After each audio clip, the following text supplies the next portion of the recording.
deep in the ninth circle of hell.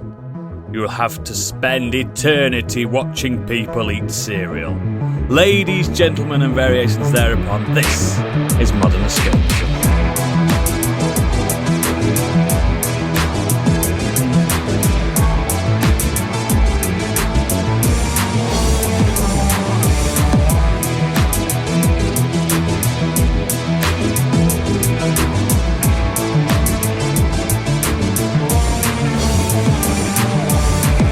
Hello and welcome to the show. My name is Oodles. Like an earwig, you can scratch and poke, but I'll still be nestled firmly in your ears.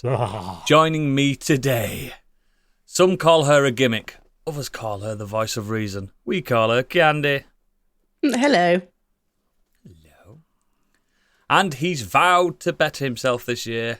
Posy vibes and healthy habits going forward. Except this podcast, it's Stig. No, this keeps me sane. Hello.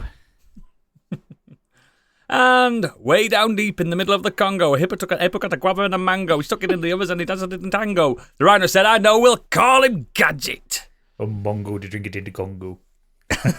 Also, like Sir Isaac Newton this week, this lovely gentleman discovered the cruel effects of gravity. And because of such, he is now in a black hole. He's not on this week, unfortunately. We've lost him. He's fell into France.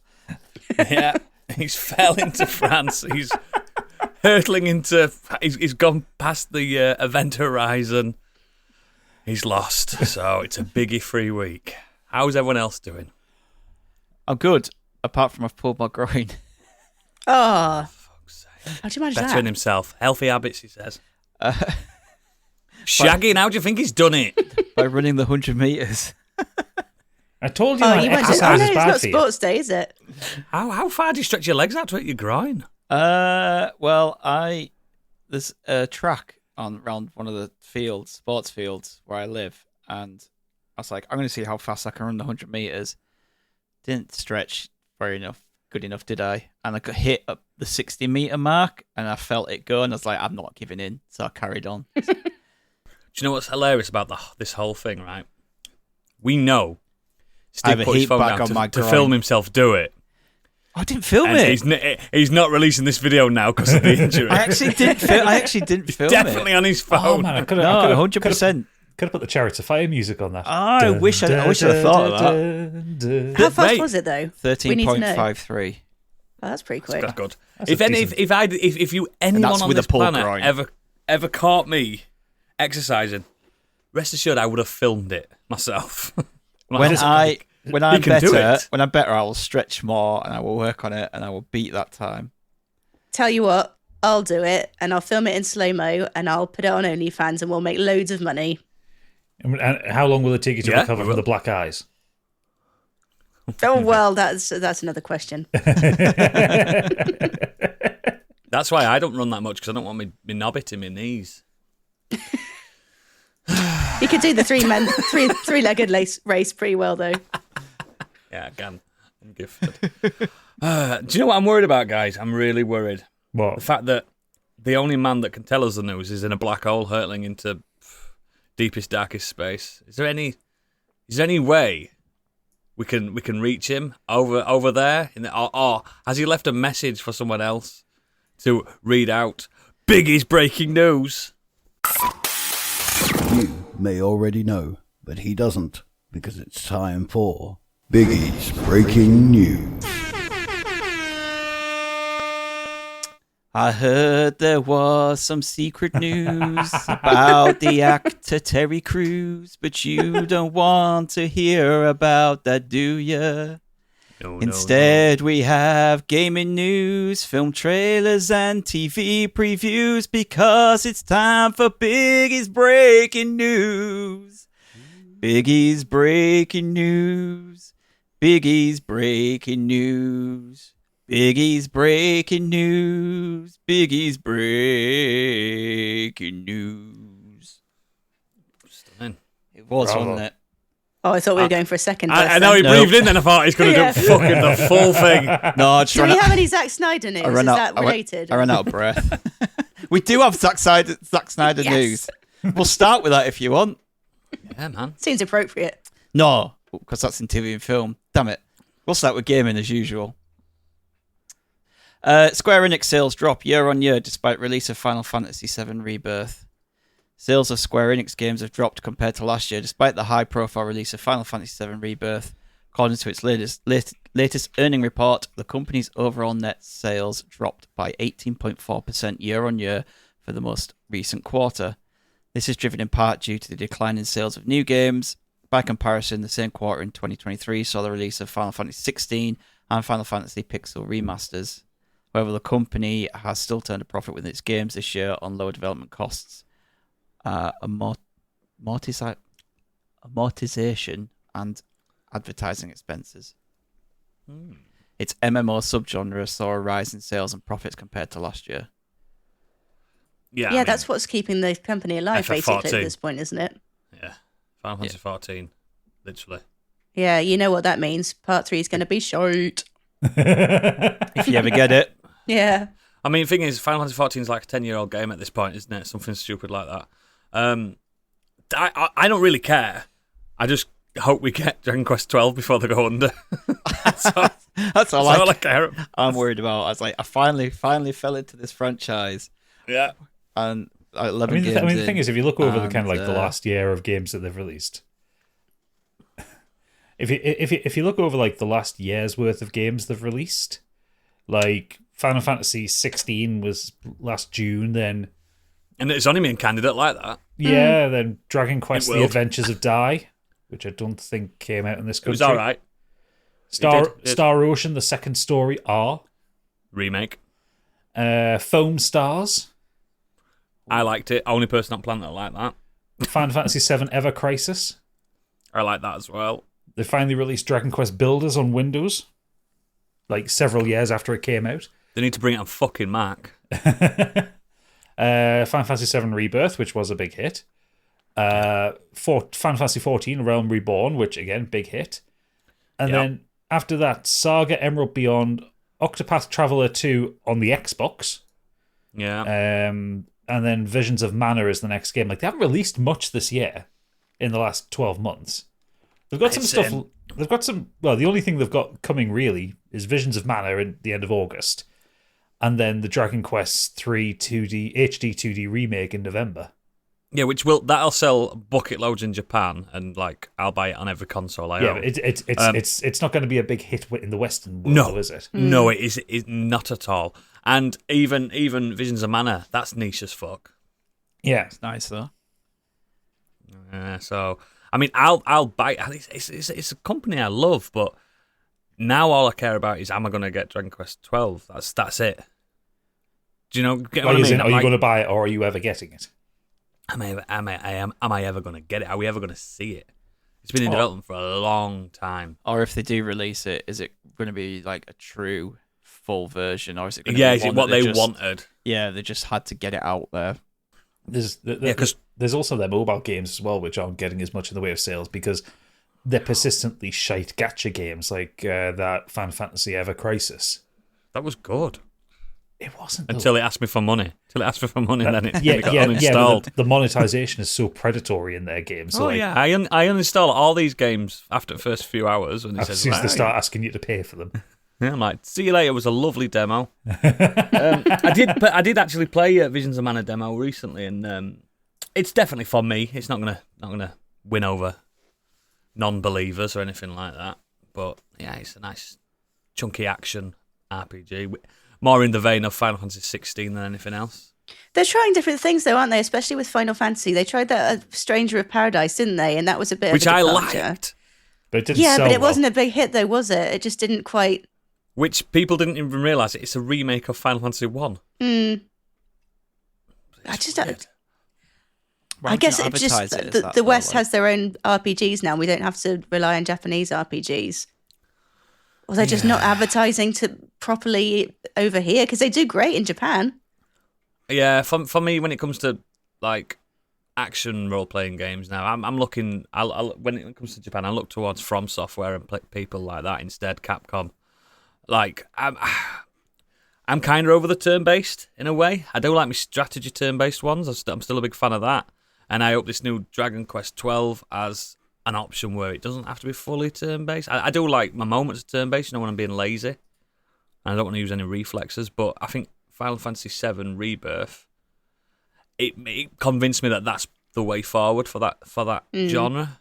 It really did. I liked. I'm not a turn-based fan, but Dragon Quest 11. It's a different beast, mate. You can't control them, but you can kind of set it to just do this automatically, and you feel like, right, I've done that, and then when you want to actually step in, like if it's a boss, for example, put the input in. You do the input and you work it out, or you could just tell your team to you do that, you concentrate on healing, you do that, and you still feel you've achieved something. A lot of the better JRPGs are doing that now. I mean, ever since Xenoblade. Xenoblade, but ever since like Final Fantasy 12, when you had the Gambit system. Gambit. Yeah. Which is still the best Final Fantasy game ever made. Yeah, you just control your main character, but you like issue broad commands to the other characters. So, like, you do a little bit of like heal here. It's like background coding, isn't it, for your characters? It's great. Really fucking good. 12's the best. But yeah, it's just once I've got DQ 12, I'm away. That's you done. Happy. That's me done. That's me done. I'm getting to the point where I can't be asked to play a 120-hour JRPG. Just can't be bothered. Can't be bothered. It's too long. I'm getting old. But yeah, it's Square Enix still bounce back. They'll probably become Square Enix Capcom soon. They'll probably get merged. They're always merging out the Square. Remember, they used to be called Squaresoft. Yep. Back in the glory days. Yeah, they're always merging, so they'll get bought. The IPs will probably get bought by someone else. They're not going to leave them to sidelines, are they? A name like Final Fantasy, fuck me. That company will never shut down. That's not going nowhere. But yeah, I just don't want them to do what. We all thought Konami was safe, didn't we? Oh God. Next, depressing. That's a depressing start to news. Sorry. Doom 1 and 2 Enhanced Bundle surfaces on Steam with new episodes from Machine Games. Following sightings of a new definitive Doom 1 and 2 bundle on Steam, the same bundle is now available on GOG, Epic, Switch, PlayStation, and Microsoft stores. Bundle costs around $9.99 US, so around £8. And as ID Software's annual QuakeCon got underway today, as in this. You see, I just copy and paste. It were this week. Yeah, this week, yeah. A new and current unannounced Doom 1 and 2 bundle has been sighted on Steam, promising enhanced versions of the classic shooter with brand new episodes from members of ID, Night Drive Studios, and Wolfenstein developer Machine Games. Fantastic. And if you've got Game Pass, it comes under that as well. So if you... Oh, great. I was just looking at that on Steam. Don't have to. I bought it on Steam until Ted B. Punk said it's available on Game Pass, and then I refunded it. That's the beauty of the experimentation I'm having, because I'm new to Steam, and I'm playing the game for a few hours. I'm like, I can still refund this. Yeah, sometimes you can get away with it after if you've got a good reason. I always put the game is too hard. It's not. So just looking at it on Steam, just for the description of it. So it's a bundle of Doom 1 and 2. You get TNT Evolution, which is a horrifically hard expansion pack. The Plutonia Experiment, which is even harder. The Master Levels for Doom 2, which is even harder. Yeah. Sigil, which is the one that John Romero did a few years back. They've got all the final Doom in there as well. The director's cut levels. It's got remixes of music as well, so you can play with classic, either the classic music or like an updated. Please play the classics. I mean, the update still sounds great. How does it? Yeah, it does. Yeah, it's really good. But what do we got? New enhancements: online cross-platform deathmatch. Oh yes, that sounds fun. That sounds. Improved performance, multi-threaded, up to 4K resolution. I don't know why you'd want 4K on those games, but fair enough. Imagine. Actually, the big one I noticed was that there is compatibility for like community-created mods in this new version of it. Yeah, you can do the Margaret Thatcher one. I was going to say that means you can play Thatcher's tech base on PlayStation now. Which is, if you haven't played it, it's fucking batshit crazy. It's hilarious. Yeah, you get to shoot Margaret final Thatcher boss, the Iron Lady, very attractive woman. No, it's the Mecha-Thatcher. Like the Mecha Streisand, but Thatcher. Yeah. Yeah. Also, if you, I do apologise beforehand as well, guys. The name Thatcher is going to come up later on as well. Yeah. Fuck off. It's a Thatcher-heavy podcast. If you do get you could get the classics Doom bundle on Steam as well, which has Doom 3, Doom 64, and the expansion for Doom 3. This comes with that as well. So Mint. If you want to get all of them, it's like £10. Is it the Doom 3 where it's cheaper to get that bundle? They rejigged it where you don't have to hold the torch separately anymore. Yeah. Good, because that was the BFG edition. Shit. Yeah, that was a shit mechanic where you had to put your gun down to see. I understand why they did it, because I preferred the BFG added to the horror, edition. it was really annoying. Yeah, I prefer the BFG edition. There's also a Steam bundle now for the entire franchise bundle. So that's everything from the original Doom all the way up to Doom Eternal. That game came out 30 years ago, and we're still getting like updates and Doom's stuff. Great. Because it's so good. It's one of those games from the 90s, those classic games from the 90s that holds up. Like, it's still, yes, it doesn't have mouse look, and it's not, you don't play it like a modern first person shooter, but it's still so much fun. Yeah. One of the rare PC games I've ever completed, and I completed it before the Sony PlayStation existed. Like, Do you know what I mean? It's just iconic. You open up E1M1, you get that, yeah, and then you just go straight in, murder and shit. Like, yeah, there's a story to the game. It doesn't matter. I feel like there's on demons Doom in front 1, of you, and they shouldn't be. Yeah, I feel like on Doom 1, I know where every single secret is. I was just about to say that. On every level. I go there and I'm like, I go around. I'm playing it in my head now. There's a secret here. There's a wall here where you open up and you go downstairs and you're outside and you can get like the gold. I also think orb and stuff.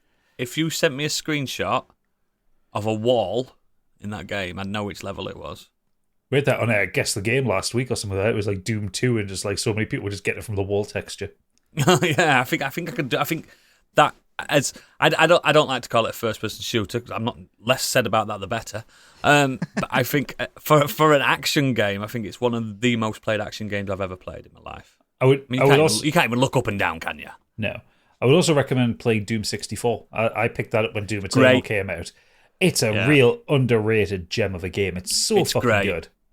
That's got some mad secrets in that one. It's got some mad fucking levels. It's like I've got it on to Switch. Yeah, it's very difficult, that game, but it's really, really good. Doom is good. Doom is great. Doom Eternal, I should get back to that because I've got about an hour into it.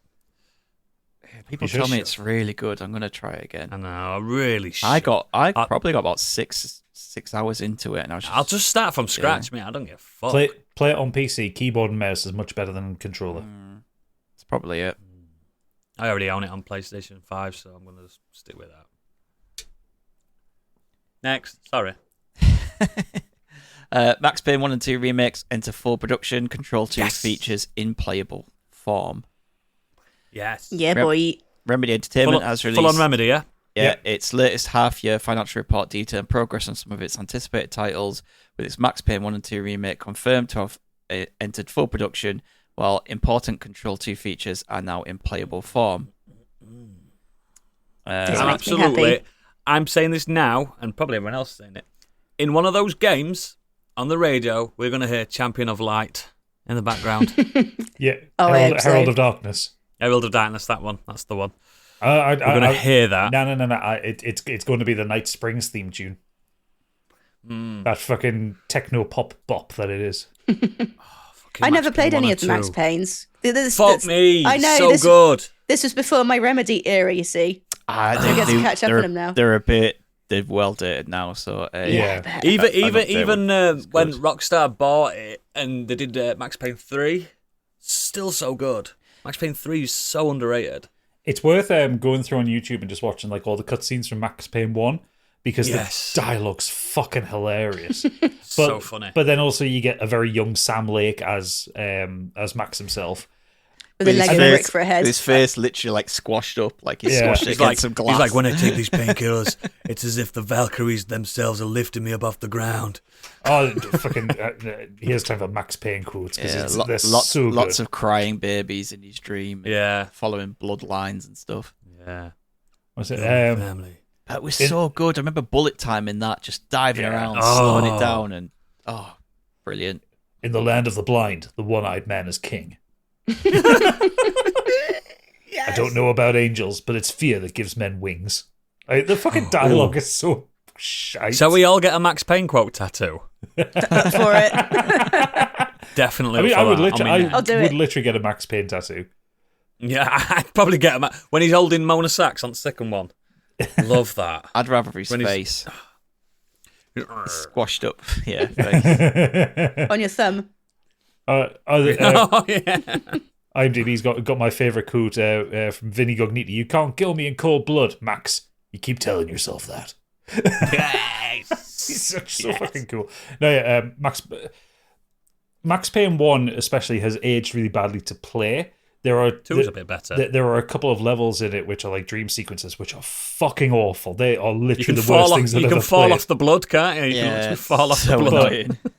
But the actual shooting mechanics are so far ahead of their time, it's so unreal. Good. Like it was one of the first games to do like proper bullet physics, where like every bullet is rendered. It's ballistic. Yeah, so it's ballistic physics. So like everything reacts properly when you shoot it. Oh, so fucking good. And Max Payne 2 is it's a fucking dark noir opera. It's great. Max Payne 2 is Sin City, basically. Yeah. Nice. It's so fucking good. But yeah, bring the take my fucking money, Remedy. Did you say Control 2 parts of that are playable as well? Yeah, so the key features are in playable forms. That says they've got the engine and like the mechanics working for it. Yeah, it says it's love those guys. Not quite I think such Control an 2 is going to be. form.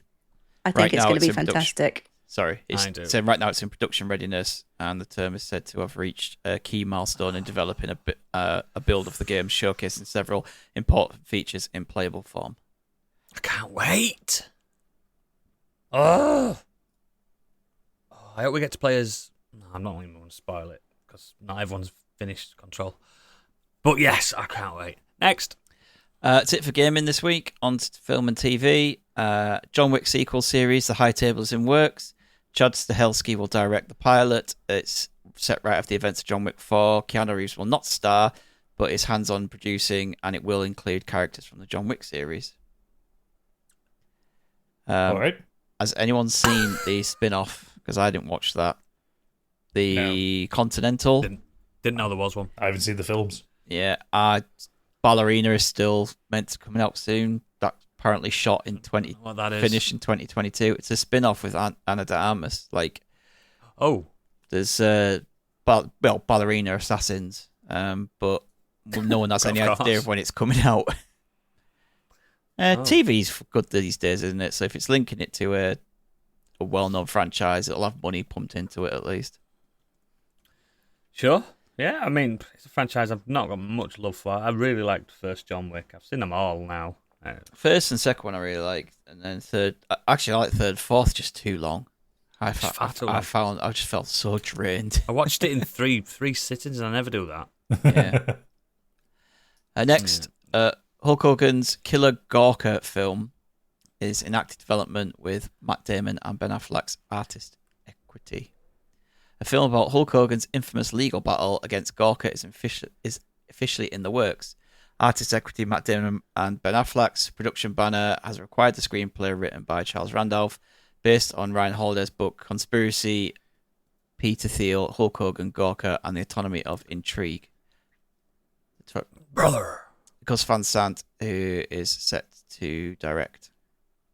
This is the story of 2016, where Hulk Hogan won $140 million lawsuit against Gawker Media after it released his sex tape. You missed brother. You missed the most important part of that story. It's rumoured that Ben Affleck will take on the role as the controversial wrestler, which I find utterly hilarious. How? Steroids. Lots and lots of steroids. No, I don't even mean that. It's just bodysuit. Because they could just put him in the suit all the way through. You don't have to, because if he's in car, he's not ripping his fucking suit in car, is he? Yeah, just unless he did. Yeah, but presumably he'd have scenes outside of the court. Look how big they made Ben Affleck look in Justice League. He wasn't that big when he was in the Batman suit. He wasn't that big. Just put him in the Batman suit with the Hulk Hogan t-shirt over the top. Yeah. So it's easily done. It's not that. It's just his face. His face is not. He's not old enough. He's not old enough. He's also not bright red enough. Hulk Hogan is a colour not found in nature. Yeah. Gammon, would you say? Gammon Bird orange. gammon, maybe. Well done, Gammon. Like, I don't really have any interest in Hulk Hogan these days. Shouldn't. And especially the stuff that came out of this sex tape and the stuff he was saying on it, which is kind of the reason for his massive downfall. But they do some pretty good films. I'm interested to see what side of the fence that they go on from a narrative perspective. Like, are they going to treat Hulk Hogan... Was he actually a victim? Well, yeah, are they going to treat Hulk Hogan as like the good guy in the story or the victim? Annoyingly, I think he was a victim because it was... He was a victim, regardless of his political leanings. Yeah. So he was a victim in that respect, but are they going to pitch it from a perspective of Hulk Hogan working just to get people thrown out of their jobs and shut down because someone made a mistake, or are they going to be more sympathetic to Hogan? I think the problem is because Peter Thiel is involved in the story, and he's a cunt. He's a cunt of the highest fucking order. I hate that man with a fiery fucking passion. He likes you, so what are you saying? No, he would not like me. I'm too left-wing for him. He wants, without getting into the politics of it, he wants to return America to a monarchy. Like that kind of thing. He's King also, Charles will take it back. He's also the founder of PayPal, and he's currently the guy funding JD Vance. So, full fucking right-wing weirdo cunt. And he only funded Hogan's lawsuit because Gawker outed him, like years earlier. Which in itself, a bad thing for Gawker to do, don't get me wrong.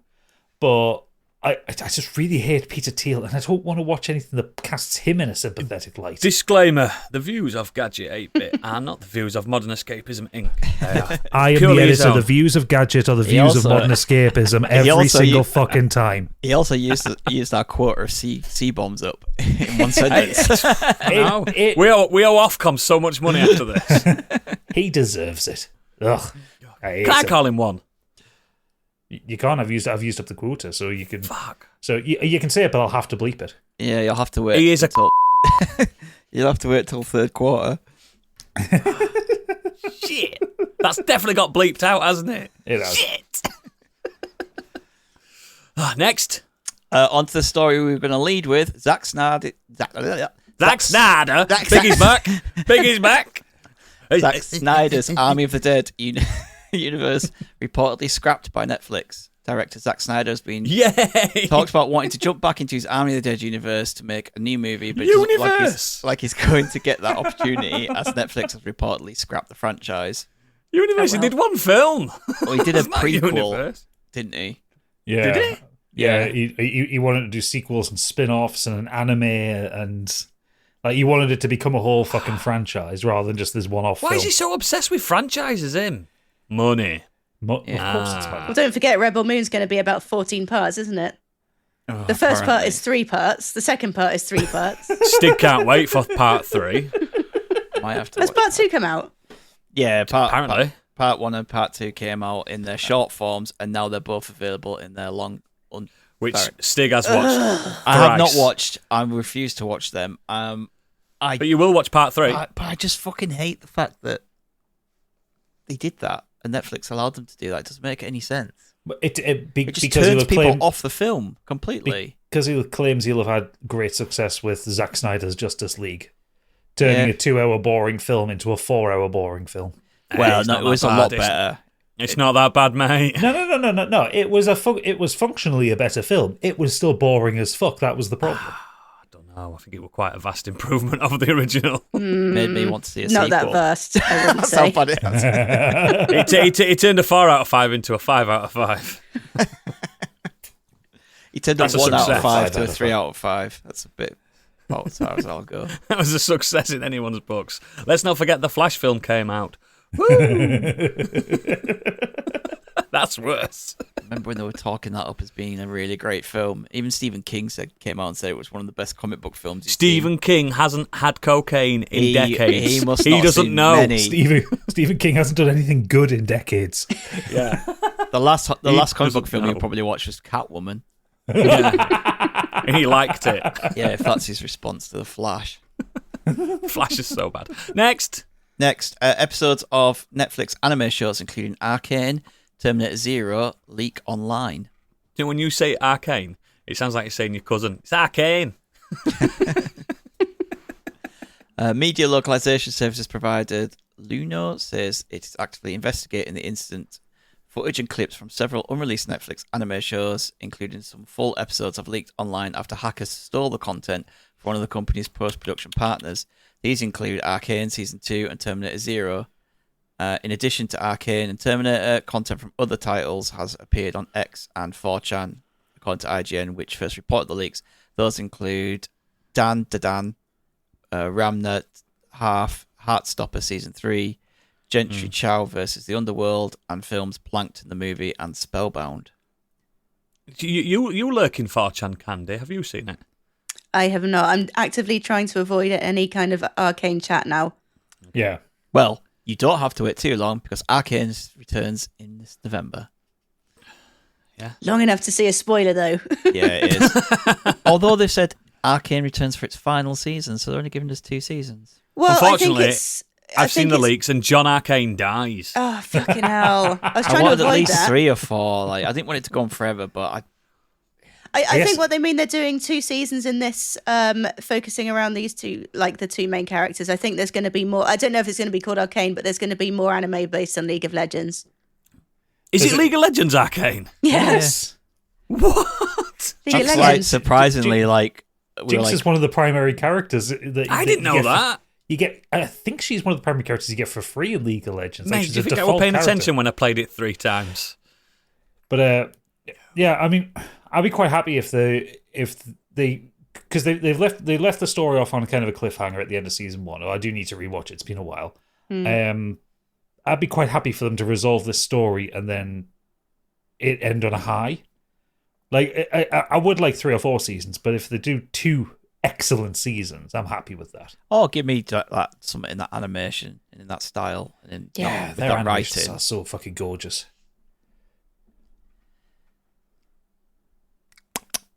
Next. No, I'm just waiting for him.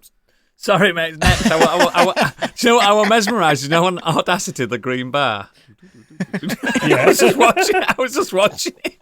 Sorry. Ladies and gentlemen, Oodles is drinking energy drinks. As a result, his brain is his singular brain cells I am bouncing around drinking there. energy drinks. I was just watching it. It's like do do do do. It was so fascinating. Sorry. Cut that. Next. No, it's staying in, you dickhead. Next, we saw the Disney Entertainment Showcase D23 this last week, and a lot of new details from stuff came out. So I'm going to roll through. I keep missing these. It don't matter. I've got the news for you, mate. I've got it all here for you on Biggie's Breaking News.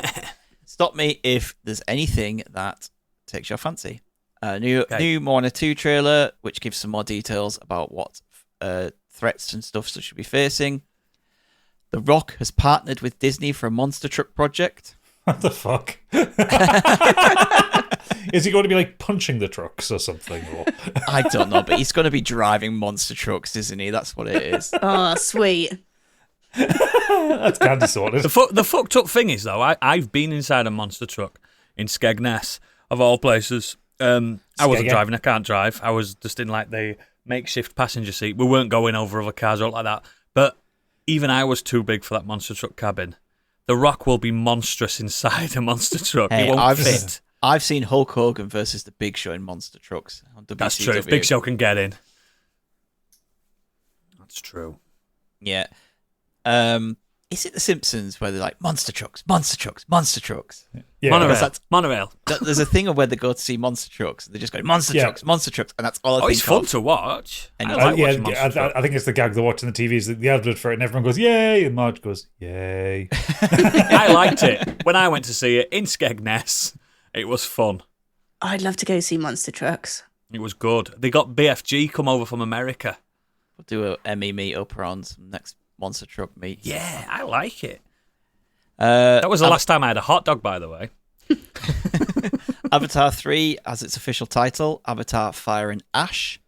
Oh god, they're just going to hit every fucking biome, Element. aren't It's they? just going to be an element, yeah. I tell you what, I know exactly what's going to happen. Progressing level to level. Are there going to be volcano ones? Yeah. The red. Yeah. The Sulis are going to move from the water tribe to the fire tribe. They're not going to get on with the fire tribe, but some of their children are going to interact and get on with the other children.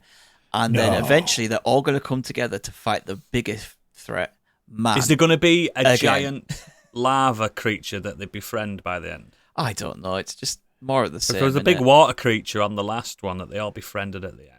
And I mean, didn't it'll befriend look the trees in incredible. the first one or I'm sure something? the lava effects and volcanoes. Mate, I'm telling you now, look I went amazing, to see the story's just Avatar bobbins. 2, and people say, yeah, but it looks great. It wasn't enough to hold my attention. But the problem It is was so many. fucking shite.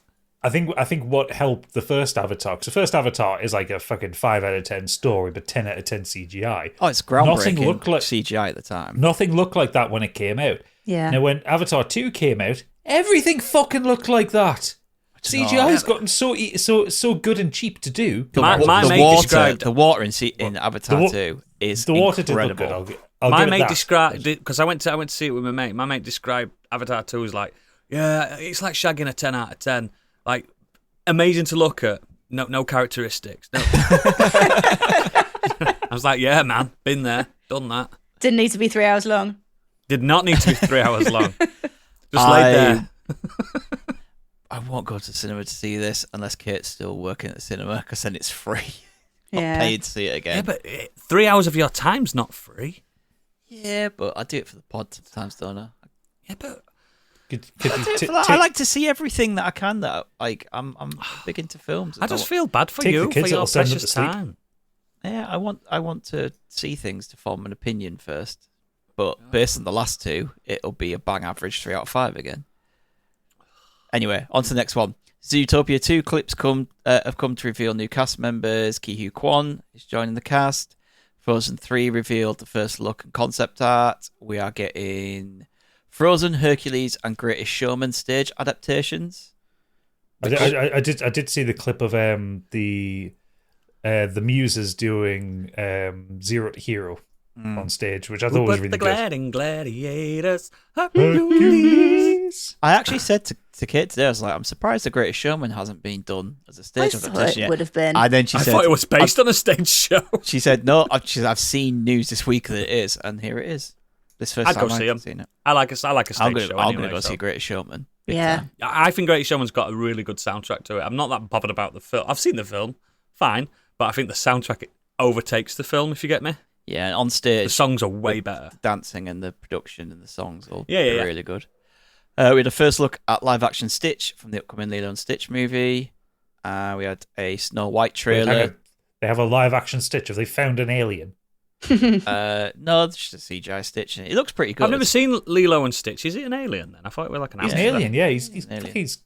Lilo and Stitch is great, but it's another one of those things like it doesn't need to have a live action remake. None Like, of them do, but it's they a make, really fucking good they film by make itself. shitloads of money. Is I it know, cheaper now to make live action films or something because of computers than animation? No, it's just different marketing. Like like Lilo and Stitch is what 20-something years old now. Oh my So- god. Yeah, I know. So they can. Candy, The Incredibles came out in 2003. Jesus. Stop it, Gadgets. Why are you ruining our day, Gadget? But they did announce. Oh no! In fact, no, I'm not going to say that because that's later. Lilo and Stitch doesn't need to be remade. It's a fine enough film. None as of it them is. do, but they make Is it like money. E.T. then? They make no, No. it's really fun. Like a good. person discovers an alien or something. Well, it is kind of that, yeah. But it's like it's like set in Hawaii, and it's Watch like it with your Oh. daughter. Watch it with your daughter. She'll like it. It's got lots of. I will. A little bit like what Moana did. It does what Moana did for Polynesian culture. So it shows the culture as well as an alien as well. Yeah. Also, the soundtrack is Elvis. Oh, and I do like the king. Yeah, And it was delayed by coming out by a week because of September the 11th. Oh, does he fly a There plane was- in it or something? Yes, there was an original scene where Stitch had to fly a plane. And Yes, that's what happened to Spider-Man as well, Between didn't it? buildings Yeah. or something. Oh, yeah. Yeah, it was flying between buildings on Yeah. on Maui. Few How is that computer film games that and old? stuff.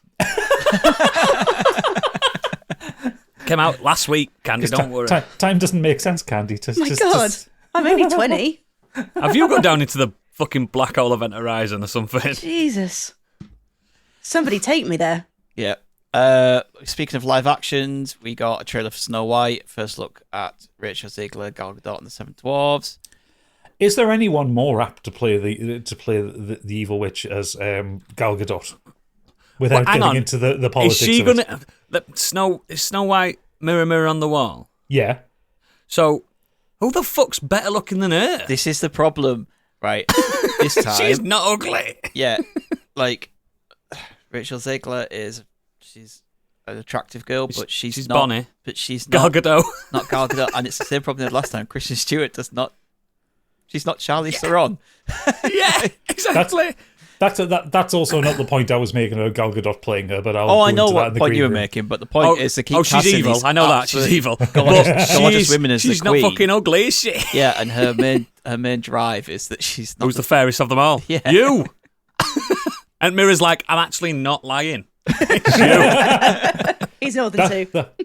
That's what Snow White needs, a Yorkshireman mirror. Yeah. I'd be like, look, love, look at your sen. Mate. You look great, pet. Mate, I'd drink your bath water. Fucking hell. Moving on. Tron Ares cast teamed up to reveal exclusive footage and a collaboration with Nine Inch Nails for the soundtrack. They're I'm a really good interested in that. Not interested in the film. I'm not interested in the film because Jared Leto's in it, so he can get Of filmed. course he's in it. Are they going to bring back Jeff Bridges and de-age him again? I think so, yeah. Oh, Lord. Well, they can, though, in that universe, can't they? Because, I mean, Tron Legacy's not as bad as you remember. I don't remember it being. I don't remember it being that bad. It's to be not. honest, It's not as good as Tron, but it's got Daft Punk all the way through it. And it works. No, the soundtrack is absolutely the best thing, and the little Michael Sheen walk-on part. I really liked him. Yeah. The actual main thrust of the story, and makes no sense. Olivia Wilde was terrible in it, But she's great looking. Sorry, I'm just so skin deep, me. Right, I'm going to crack on with these because there's a few to get through. Pixar stuff. Toy Story 5's primed to release for summer 2026. Yeah, and can't wait. It'll be about the toys coming to terms with modern technology. Yeah, iPad kids are the baddies. Yep. Hoppers, an original animated movie starring John Hamm, Bobby Moynihan, and Piper Curda. It's coming to theaters spring 2026. It's a human beaver brain swap film. Sure. Elio comes out next year, June 2025. It's added Zoe Salinger to the cast, and Pixar is officially working on The Incredibles 3.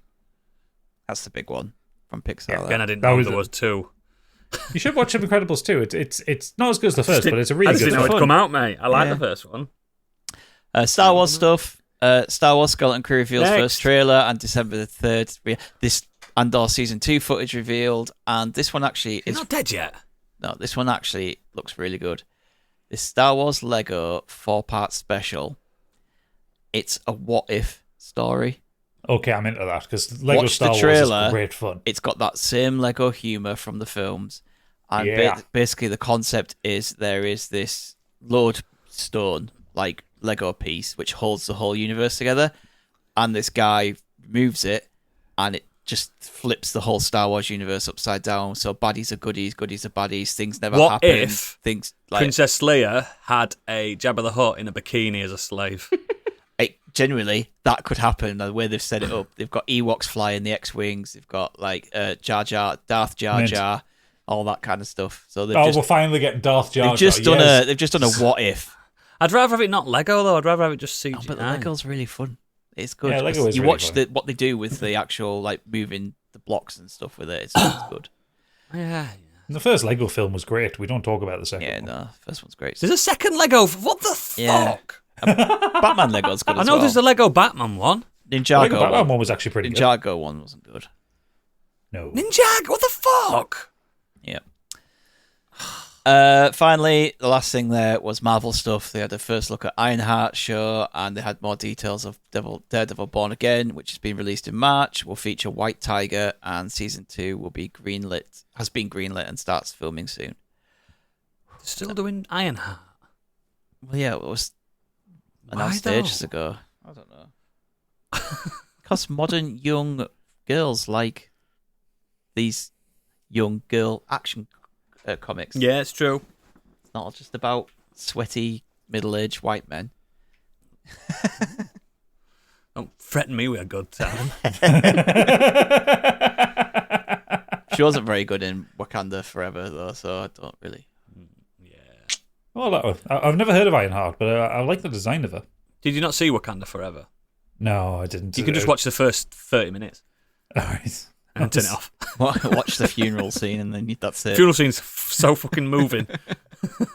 So beautiful. And then the rest of the film happens. Watch the funeral scene and then the last 5 minutes on the beach. That's all you need. Yeah, the beach bit's good, actually. Yeah, the beach bit's good. Right, on to tech. Google is discontinuing the Chromecast line. Google is done making Chromecasts.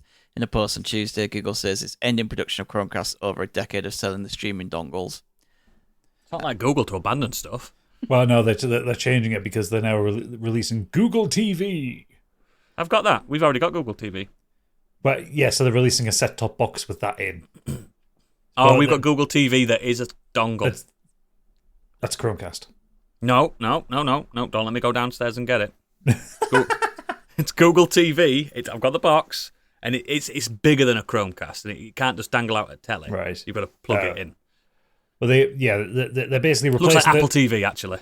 They're replacing the Chromecast, which is, a 30 quid piece of kit which makes your TV smart, for a 100 quid TV streamer box, which I'm sure has many more ways to track everything that you're watching. Yeah, of course. It's the best thing I've ever purchased, that Google TV, because I can see what my son's been YouTubing, and my God, he's obsessed with girls kissing at the moment. He's at that age. Oh, yes. He's so innocent he's put girls kissing. Bless him. I haven't confronted him about it yet. I don't. I'm not. Let him watch his girls kissing. Yeah. Next. Next, move on to a death this week. Jack Carlson, who shot to fame after the succulent Chinese meal. Arrest dies at the age of 82. The man who immortalised the phrase "This is democracy manifest" while starring in what has been described as a preempted Australian meme. Jack Carlson has died at the age of 82. Carlson, although there are debates on whether that is his actual real name or not, or one of his many aliases, was a serial prison escaper and a small-time crook who shot to fame in 2009 after a news clip of his arrest at a Chinese restaurant in Brisbane in 1991 was uploaded to the internet. What is the charge? Eating a meal? Get your hands off my succulent penis! Chinese meal! Carlson theatrically bombed like a bear-like frame, resisted a string of police officers. I see you know judo. Yep. Get your hand off my penis! Just a moment, you just assured me that I could speak. Sit down inside the car. We're not assuring anything. We're under arrest. Look, I'm under what? Come on. Gentlemen, this is Democracy Manifest. Have a look at the headlock here. See that chap over there? Get your hand off my penis! This is the bloke who got me on the penis before. Get some cups. Why did you do this to me? Hop in the car. Get some cups. For what reason? What is the charge? Eating a meal? A succulent Chinese meal? Oh, that's a nice headlock, sir. Oh, yes. I see that you know your judo well. Good one. And you, sir, are you waiting to receive my limp penis? How dare get your hands off me. No, we've only got one cup. Ta-ta and farewell. That's all right. Just get him in the car. One cup, look. They even broke. So I saw my mum this week, first time this year, and I told her about him. I went, Mum, I don't know who my dad is, but do you recognise this bloke? Because I know she spent some time in Australia. I'm like, could that be my dad? She went, no. She went, no. I went, oh, fuck. I'd have loved it if that were my dad. Get your hand off my penis! There's a great Paddington meme. You know, this Yeah. remember that meme of Paddington taking the Queen to heaven? Yes. There's a great one of Paddington dragging him, and he's just saying basically the same thing. What is the charge? Having a succulent Australian life? It's I see you know bear jiu-jitsu. Oh, rest in peace, Dad. Rest in peace. Yeah, just claim him as your dad. I am. It's new canon. New modern Escapism canon. Kenny Carlson. Let's go. Kenny Carlson. Only DNA could have told me, but we haven't got it anymore because he's gone. No way to track him at all. I would love to like have a book about his life. The idea is he's a serial prison escaper and crook. Oh, mate, apparently it's so interesting. He's like he was an art thief for a bit as well. Like only an Australian could be this. Someone was saying like on TikTok, they were saying, please get what's his name who plays Laszlo? Matt Berry. Get Matt Berry to do his life story film because he could probably do his voice. That'd be so good, Matt Berry. He has apparently got one of the lines from that meme into the next series of What We Do in the Shadows. Good. Immortalise my father like that. Yeah, rest in peace, man. What a soul. In fact, I think it's top 5 memes of all time, that video. I think it's up there. Yeah, it's so well good. Up there. Yeah. There's not many better than that. I never get tired of watching it.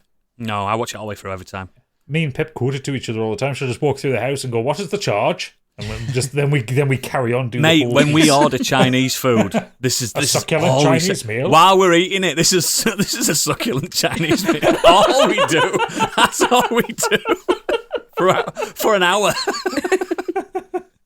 That's how you become married for 13 years. That's how you do it. To the Weird World Web. Got a couple of stories here. You'll get that title right one of these days. Weird World Web. I never get it right, mate. Don't worry about it. Weird World Web. www. Fisherman lands first ever lost Lego shark. Fisherman from Devon has landed the first shark of its kind, one made of Lego, lost at sea off a cargo ship 27 years ago. Richard West, a 35-year-old fisherman living in Plymouth, found the plastic toy at the top of his fishing nets 20 miles south of Penzance on Tuesday. Of course it was a pirate.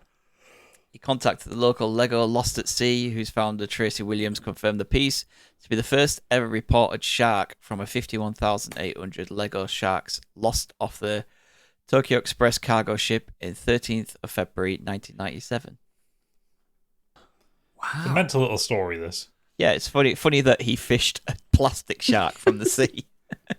Was it assembled? I was about to say, was it assembled? Yeah. There's a picture of it. I suppose, like, plastic. No, they were just like that big. They were like molded sharks. Oh. It wasn't like a full model. I was going to say. Yeah. I thought it was like a Death Star size. No, it's just it's like a shark, just like a shark figurine. It was basically a wave that hit the ship and knocked a couple of containers off it. It's cute. And cute story. And one of them had something like 4.5 million pieces of Lego in it, and much of it was like sea themed for like certain sets. Right. So some enterprising person then just put this Lego Lost at Sea campaign together. So if you find anything from this container, report it to us.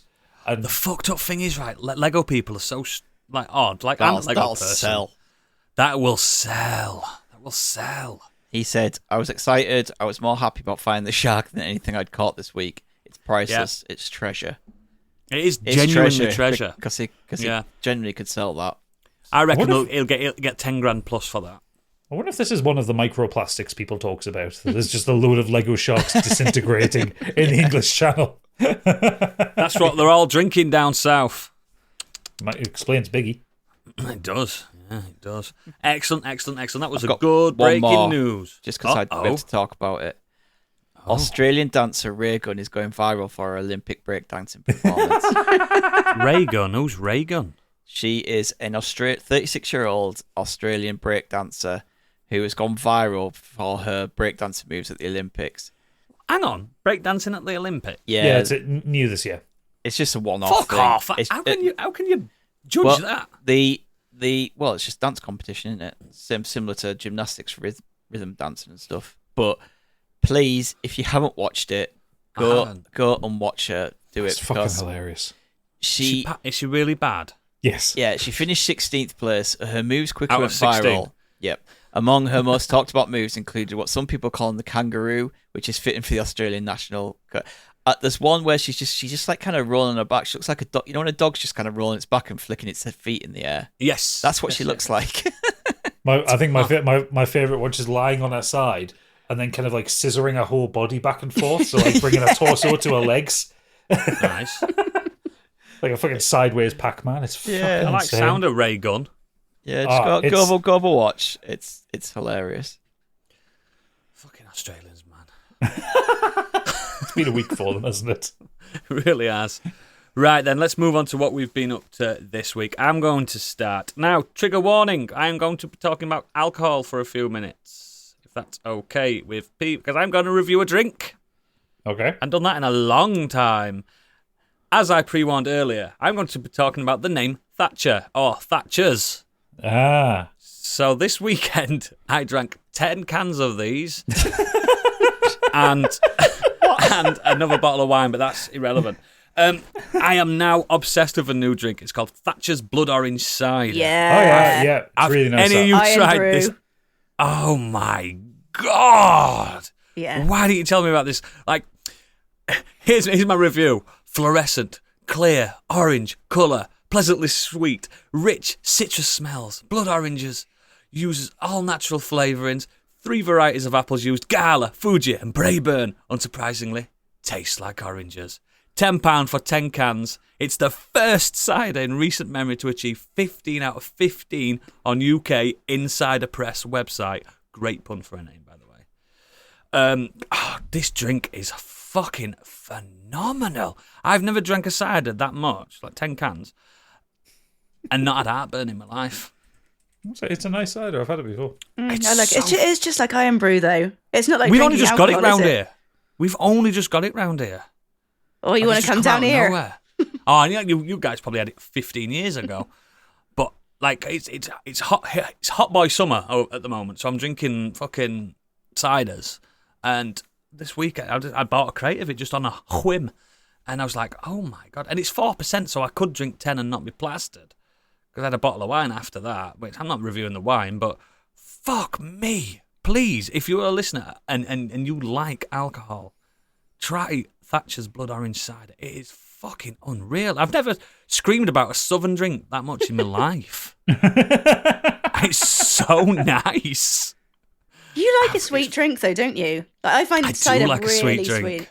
I like sweet drink. I like sweet cider. I like wet drinks, basically. I smashed through a whole case of like flavoured Copperberg the other week. Like, it's so easily done, isn't it? I'm on mixed fruit alcohol. 12 cans, and it was just like crack open in a glass with some ice out in the sun. Do you know what I think it is with it? Because they're so sugary, you don't feel as fucked when I'll sit and drink like 15 cans of Guinness. You know what I mean? I'm just a bloated bready mess by that point. It's just there's something about that drink, and it just sat in the sun. Just God Almighty, 10 hours went by so fast. It was so good. I want to scream from the rooftops about how good it is. I hope it's not one of those limited editions that I'll never see again. No, it's been out years. Over years. Yeah. As it, God, it's really frustrating when that happens. You know what I mean? You fall in love with a drink and it disappears. Like Copperberg's mixed fruit punch comes and goes every year. Do you know what I mean? You can only get it in summer. And I love Copperberg's mixed fruit punch, but I'm all about that blood orange cider now, babies.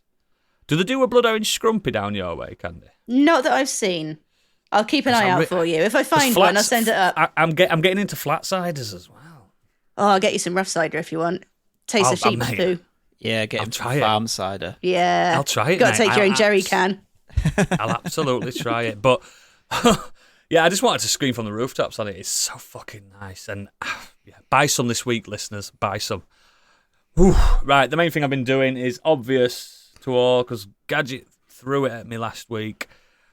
Thank goodness you're here. That's got Thatcher in too. Are you what, sorry? That's got Thatcher in too. It has got There's a reference to Thatcher in that. Ding as well. Dong, the Witch is Dead. Yeah, and Block the Milk Snatcher or something. yeah, it does. So, as Gadget kind of explained to me last week what it was, but I didn't still grasp what it was when he explained it. It's a hard game to explain. Mate, it plays exactly like fucking South Park RPG. We at the RPG bits. That's the easier way to explain it. You walk around. Yeah. Got that South Park. You walk around vibe. and hit things. So on the South Park one, you were always hitting post boxes to make it break and stuff like that. Yeah, true, I suppose, yeah. So he plays like that. The fractured butthole and the stick of truth. What's it called? Stick of truth? Stick of truth, yeah. Stick of truth. Like, he plays like that, but it's got no combat in it whatsoever. It's got no gameplay in it whatsoever. My review on. Thank goodness. I think it's quite a hot game at the moment because there's nothing else out, is there, that's come out, so everyone knows what it is. I don't really have to explain you all to it. I think this game's incredible. It is, isn't it? Gadget was correct. I played it in one sitting today. Sat down, laid on my bed, bought it on Switch, played through the whole thing, and I didn't for once think I'd wasted any money. I didn't for once think it overstayed its welcome. I was just absorbed in this Viz-like world. Remember Viz, the magazine? Yeah. I bet Biggie still fucking gets it. Like a Viz-like Yorkshire version of that. Almost, it's got patterns of Vic and Bob. It's got League of Gentlemen. That kind of strange, but it also reminds me of like old shows like Danger Mouse and fucking Family Ness. Those kind of cartoons. Yep. It's got it all, hasn't it? You can these people two is it two lads from Barnsley? They created a game. And it's just a love letter to. I mean, we had a little debate in his Discord. It's a love letter to northern culture, but more like me and Stig probably discussed as well. West Yorkshire culture / South Yorkshire culture, like coal mining villages, like Dan. Do you know what I mean? It's really. If you've seen the film Kes, imagine that. But imagine if Kes went through a Mighty Boosh filter. And wasn't quite so depressing. And not depressing at all. It's almost weird to explain. You're this little yellow-headed pipsqueak that at the beginning tiny, you said, of indeterminate size. Yeah. Sometimes he's really big, sometimes he's really like fucking tiny. And you're sent from your boss to go to Barnsworth to do something. And it started off, I thought the game had bugged. I couldn't get out the office. You realised you had to jump out the window. I realised I had to jump out the window. He goes, it's a 10-story window! And he smashed it, and then you go to meet the mayor, and the mayor says the mayor's receptionist says you're gonna have to wait, and that's it. There's no start. There's no direction. There's no position where to go. There's nothing. There's no arrows. There's no HUD, and you just go around, and the only button you've got is to slap, and you slap people. The two moves in Yorkshire. Yeah, exactly. Yeah, you can jump. You go slap people to get dialogue, and you can extend the dialogue by slapping them a few times, and then you go on these loops around the town, and everything's just beautiful. It made me feel like when I felt like, because you've been to where I live, Gadget. Did they take pictures of my village? I think so. I think it's very accurate to where you live. Literally one road in town, and terraced houses as far as I can see. A chippy, working men's, a shit supermarket. I still can't get over like just the little details there, like the fact that the local shop's called Price Shaggers. Price Shaggers, yep. Yeah. And it's just these lads. I think they're from Penistone, or as we call it around here, Penis Town, which is not far. It's not far away at all. And it's just I've grew up where they're creating in this game, and I think it appeals to me more than a lot of people. And Stig will recognise some points of view of it as well, because he knows these kind of people as well. All I was doing while I was playing it for, I think 2 hours, something like that. I finished it. Yeah, it's like two or 3 hour long game. And it's perfect length. And it only cost me £7 because I had some Nintendo stars or whatever they're called, coins to use. And I just went round and I was like, all I could think of was. Is anyone going to buy this from any other country? I've been seeing loads on TikTok of like Americans trying to play it. What the fuck? How can they play this? Well, I mean, they're laughing at a surface level, like they would laugh at like the Mighty Boosh or Monty Python. Yeah, like just like the ridiculous jokes. Like there's one I've seen a streamer reacting to where you're walking along the riverside and you hear a voice line going, "I asked how much parking was." He said £2.10. I said, "I don't know why I asked. I'm a duck." And the duck just swims off. It's like that level of humour. Yeah, I mean, you can laugh at the guy that's poking sausages through a hole in fence. That's funny. But that fucking sent me that when I see. Last time you go around, he goes, want a sausage? Last time you go around, he goes, what are you expecting, more sausages? I've got none left. I just go in. I've not played loads of it yet. I think I'm going to put I won't spoil it. But it was just like walking from one place to another, and as you come there's a guy stuck in a drain, and each time you're going back and forth from things, it's escalating. It's escalating, and more things are happening around him. I mean, by the end, I discovered the gameplay loop. When you slap someone in the set and they go, "Thank goodness you're here," that's the new quest, isn't it? It is, yeah. I didn't realise it at first. I was like, "Oh, that's what," and that's how. And then you go on a little loop, and it's just, I think it's tremendous. In a year where Balatro exists, unfortunately, it's not going to get my Gotti. But if Balatro didn't exist, this is genuinely, I've never smiled or laughed through a game like this. And I've sent my mates videos of me playing it. They've all bought it and gone, fucking hell, is that from around here? I think what's important to remember as well is it's a comedy game that gets it right. Like comedy is really hard to pull off in gaming. Like you can only really think of like the classics like Monkey Island and Discworld and stuff like that that could really pull off comedy in games. Yeah. Do you know what it's got? It's got to it as well. It's got the macabre of like David Firth of Salad Fingers fame.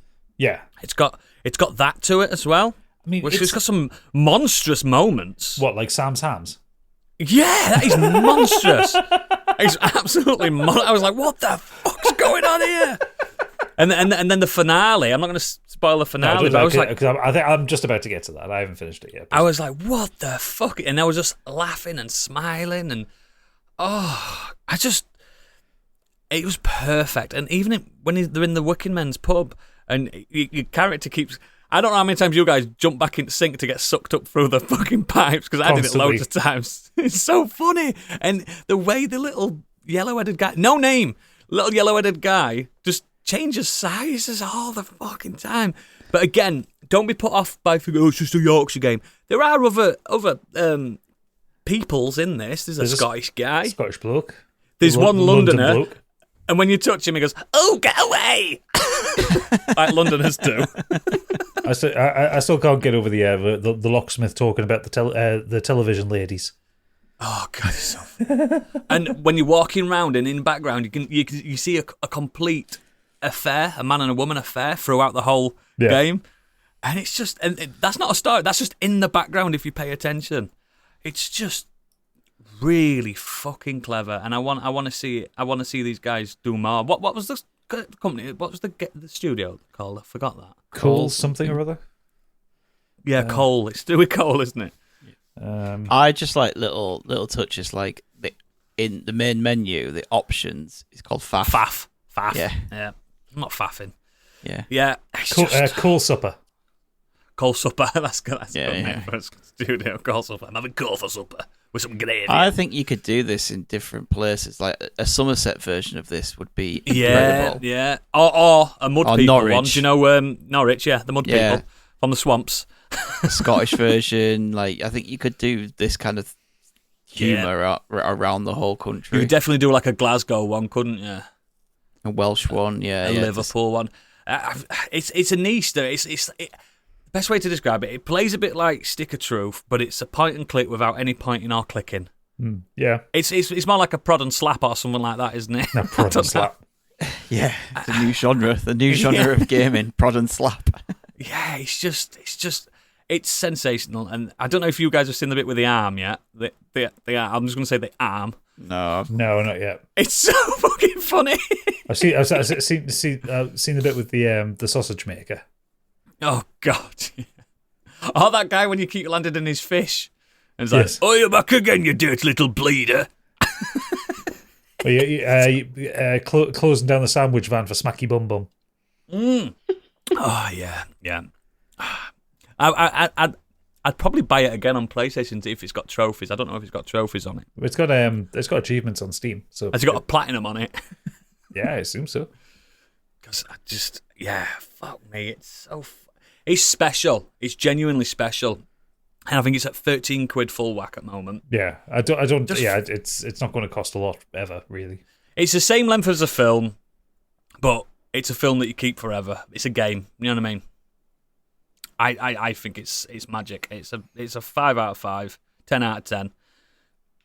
Yeah, there's not enough gravy in it, but there is gravy in it. That's its only downside. But yeah, thank goodness you're here. If Balatro didn't exist, it'd be top of my list so far. Tiny Toms, tiny pies. You won't get tinier. I like a big pie's better. Oh, God, yeah, so fucking good. Yeah.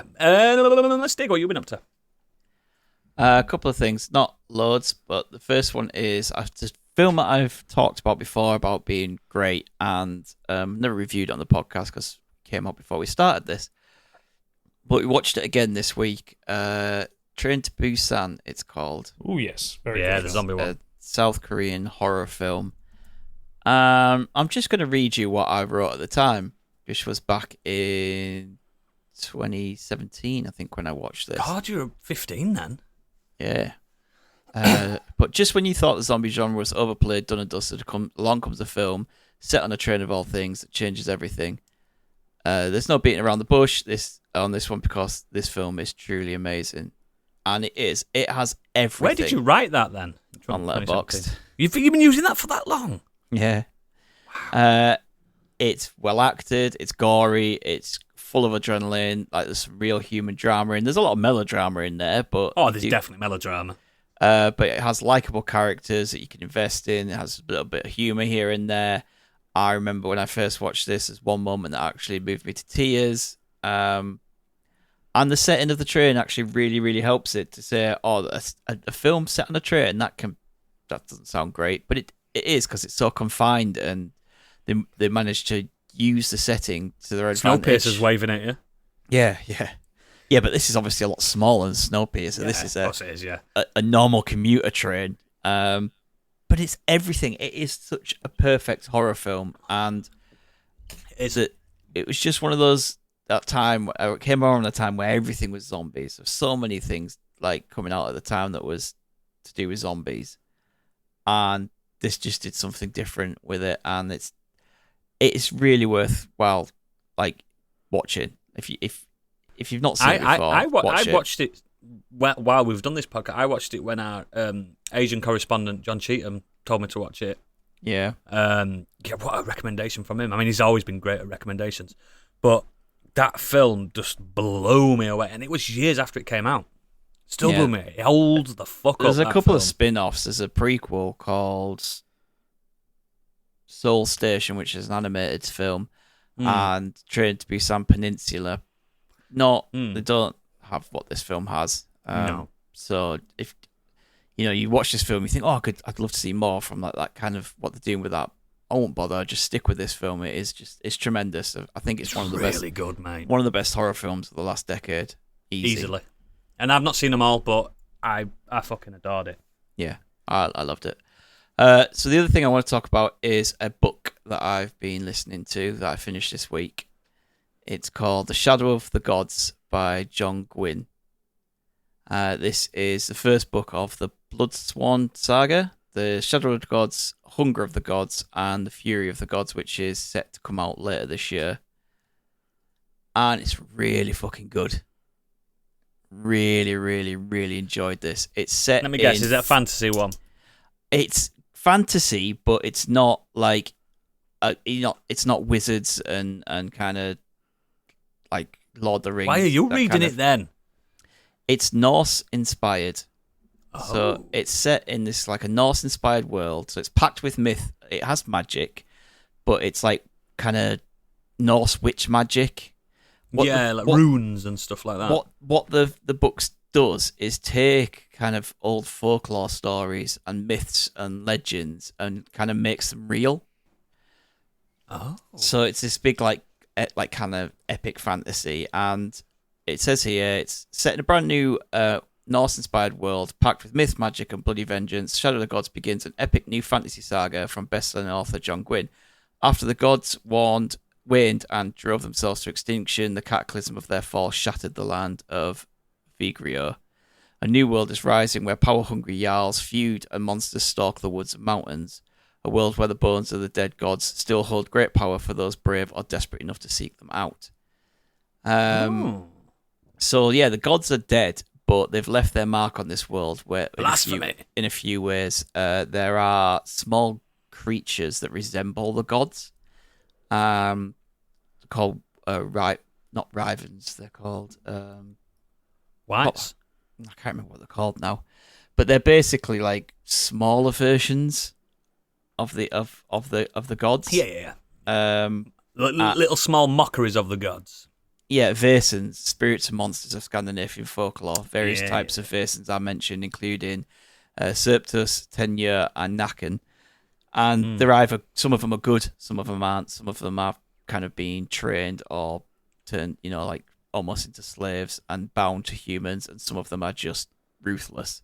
You also have the Tainted, who are people whose blood has been tainted with the old gods, and they have kind of abilities that can come out of them based on what god has tainted them. So there is kind of wolf gods, and there's rat gods, and there's snake gods and stuff. And the Tainted they're like slaves now, and they're hunted. But if you kind of push one to extreme, that it comes out of them, their eyes go red, and they come kind of vicious. Is this a new saga, or has the more books out already? Finished? No, I'll say the third one comes out this year, finishes it off. Right. It came out in 2001, so yeah, pretty new over the last few years. It puts me off with fantasy sagas when they've not finished them still. Yeah, but it is coming out literally this year. Yeah. No, this literally is coming out this year. I mean, he put the first one out in 2021, the second in 2022, and this one's... Oh, so is what they call a consistent author. Yes. Yeah. So this follows three people. You're following a woman called Orca, who is a whale. Kind of a general... It's just a normal woman by all accounts. She lives with her husband and her son. She's kind of living on a farm near a town. You've got Varg, who is set out for revenge and ends up kind of joining this team of warbands of warriors as a thrall, who's a slave. And then Elvar, who is part of the Battle Grim, which is another kind of warband. Like Vikings. Yeah, who are basically, they're tasked with doing something. And it's just, you follow each one of them, the chapters flitter between them three from their perspectives, and stuff starts to happen, which is eventually clearly pushing them all together to the same direction. Cool. But it's very bloody and described, like descriptions of the battles and how people are killed. It's very descriptive. It's really well written. I've listened to it on audiobook. It's really well done on audio. How many pages in the actual physical book, do you know? It is... I don't know. Let me just click on it, see if I can find out for you. 480. That's not big, is it? It's not too big. I think I'm going to have to read the second one, because I really want to get straight onto this. And I only found out that the Spotify Premium only gives you 15 hours of a month audio a month. Oh. Yeah. And that's run out, and it renews in 7 or 8 days. And this next book I've looked at is 22 and a half hours long. Oh, dear. Yeah, so I don't really want to just get near the end and have to stop. That's got to be a way bigger book then, the second one. The second one is, I should tell you, when it loads up, 656. There you go. Yeah, I just really, really enjoyed it. It's a bit of a slow start, but it's just kind of, that's just getting the players into place, really. Yeah, all first books do, don't they? The first half. There's a few like isms in his language where you just kind of like, it seems to be you're overusing that phrase or that word to try and make it fit the setting. Don't read Lovecraft. So, well, he uses the word thought cage for their mind. So when they're thinking, so and so thought in her thought cage, or I think they say in my thought cage, Gadget don't like the idea of I'm not even talking about mind palace. The word's got a really bad mouthfeel. Thought cage. Yeah, thought cage. I'd get it if the characters were saying that to someone else, because maybe that's what they call it in that world. Yeah. But when it's like speaking to you as when it's the narrator reader, saying it, they could just say it in their mind. Yeah, in their mind tanks. Yeah, it's just a few little things like that. But overall, I really, really enjoyed it, and I've blasted through this. Like audiobooks, I don't tend to listen to quickly because interspersed between podcasts. Yeah, same And here. Like I'm still working on service model. I've ignored podcasts to listen to this. Ooh. This is why you should only have 7 podcasts, 1 for each day. I only have 4 or 5 at the minute. No, I have loads, but the point is that I've ignored them to listen to this. Oh, And it's excellent. I really like the ending and where it's going. So, the only other thing I would say struggle to get your head around is there's a lot of names and a lot of either names for things or names for places or names for people, and because it's a new world. It's a new world and it's Norse. And It's kind of hard to get your head around. That's what I struggled with that Patrick Rothfuss book that you put me on, Name of the Wind or whatever it's called. This is worse than that. Because there's a lot of names and proper nouns in that book, and I was getting confused because I was listening. Like, that's the one I need to actually read the book. Yeah, that's it's not the only as thing. Fucking Game of Thrones, though, is it? I think this is on the level of Game of Thrones. They've all got loads of different names, but all names sound so fucking similar. Yeah, that's the problem with here. It's like, here's a band of people with this group. They've all got very similar Here's names. a band of people with this group, and they've all got very similar sounding names. Sometimes you kind of get a bit of like, oh, who's that again? Or, but other than that, like the story and the characters that you do follow, really, really enjoyable. If it's good then and it's popular, I bet it'll be up on fucking Netflix soon, this. I wouldn't be surprised. I didn't find myself, when it got to one of the characters in the chapters, going, ugh, it's them again. Like, it was almost like whenever someone's chapter finished, you're like, oh, it's disappointing because I know we're going to go into someone else now. But yeah. But the other person we're going on to, I'm enjoying their story as well. That's good pacing in the book. That's when you know. You don't have a Bran in this book. No, it's not Bran. I think focusing on only 3 people helps that. I'm genuinely glad I've only read the first Game of Thrones book because I know Bran gets even bigger in that. Yeah, Shadow of Gods, John Gwynne. I really recommend it, especially if you got the audio version. It's really well done, but I'm probably going to read the other 2. Brilliant. Candy! I have been going back to a couple of things. After we spoke about the Watchmen HBO series a couple of weeks ago, I went back and rewatched it. It was 2019 it came out. I can't believe that was so long ago either. Really enjoyed it at the time. Enjoyed it a little bit less so this time. So I think that the issue is, well, obviously there's a budget kind of issue because some of the characters do not look good. And I'm talking about the big blue glowing one. And the whole fact of the plot is revolving around that twist of the big blue glowing one is annoying. It's really annoying. Yeah, so they did Dr. Manhattan very dirty. It was just, I think it's just tonally very different from the original. I mean, because Watchmen's obviously set in New York City. This is set in Tulsa. The tensions are slightly different. Not that that's necessarily a bad thing, but again, it's just like a departure from the original plot. Yeah. There are some ideas that actually did do really well. For example, one of the original Minutemen, they get a backstory, and I won't say who it was because of spoilers. However, that character's backstory was very, very good. The things they did with Ozymandias, it was just a little bit too far of a stretch of the imagination King of for Kings. me. Yeah, and he's meant to be put it this way, he's not on this planet. However, it looks very much like a countryside kind of mansion in the south of England. Yeah. Yeah, I was quite disappointed watching that again. But what I also went back, and I have reviewed this on the pod before, so I won't go into it too much. I rewatched the first season of Yellowjackets, which is the kind of horror/drama about the girls' soccer team whose plane crashes into the wilderness, and it goes very Lost and very kind of Lord of the Flies very, very quickly. Stars Christina Ricci, Ella Purnell, a bunch of other sort of names you would have heard of.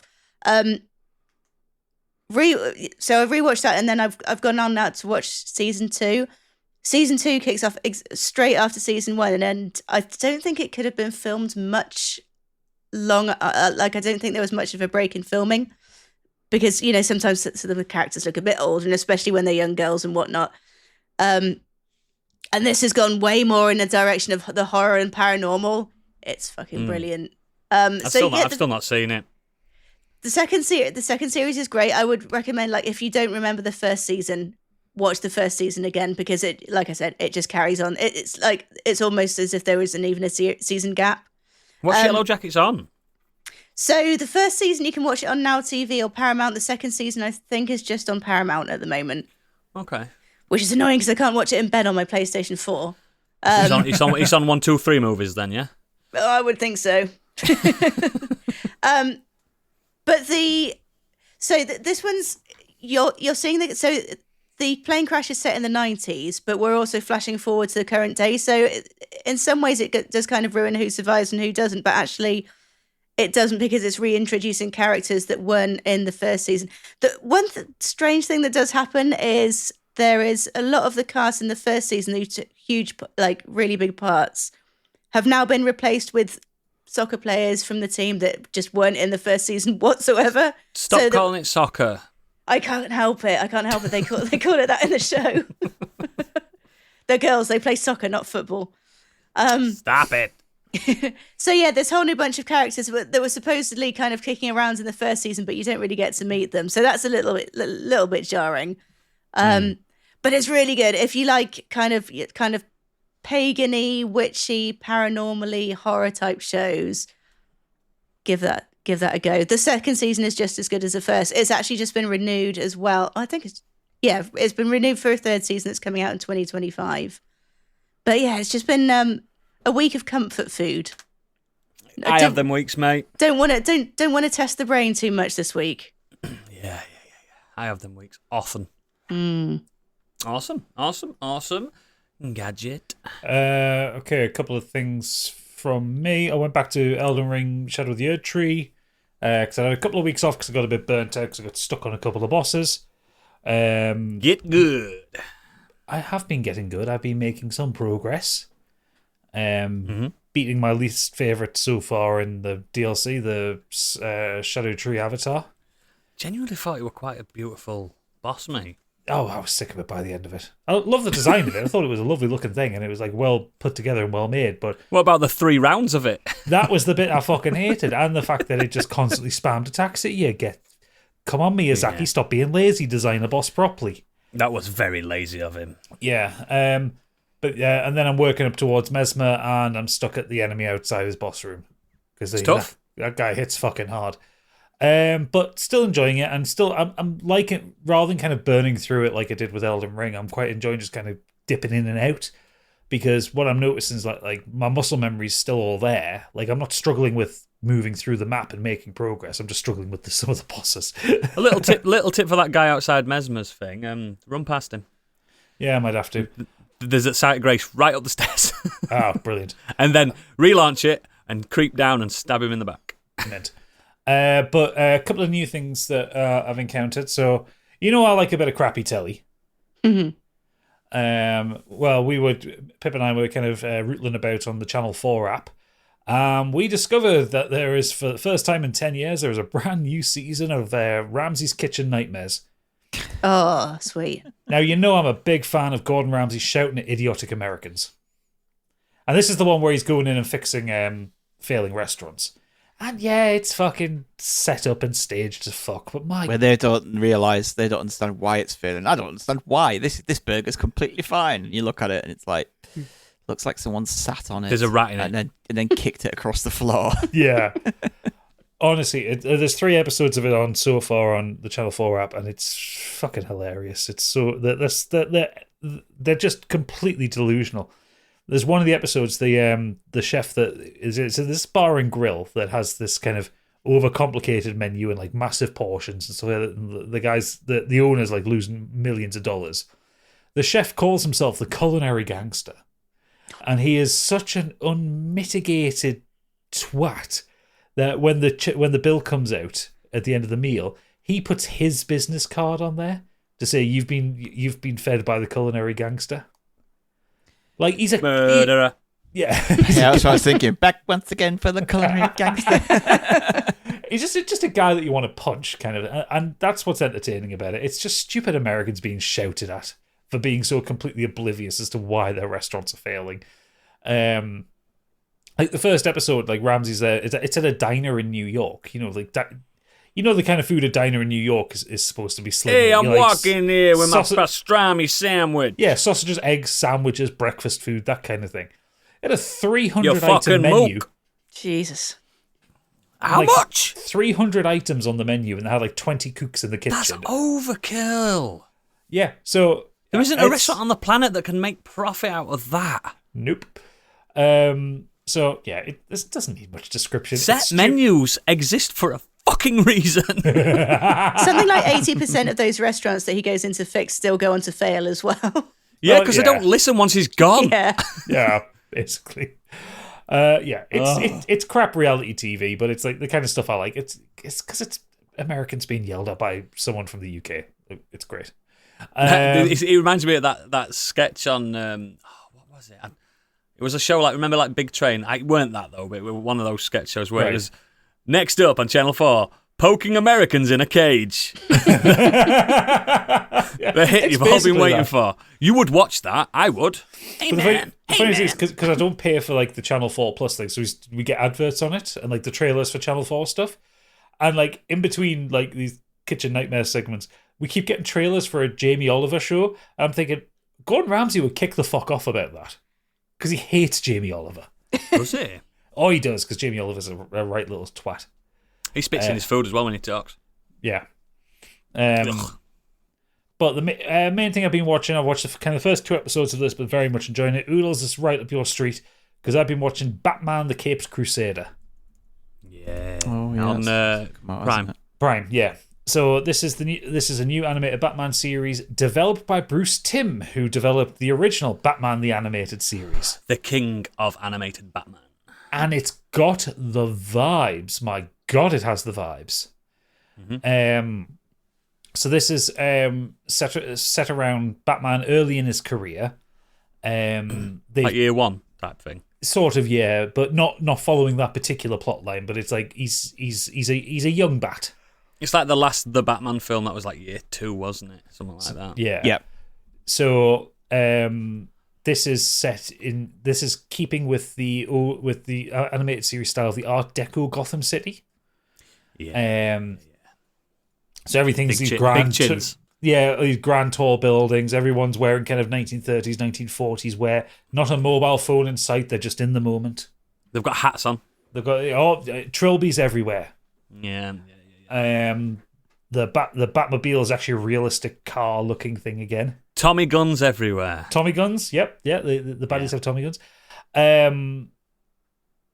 What I'm enjoying about this, so I've only watched the first 2 episodes, but I've seen how the series plays out.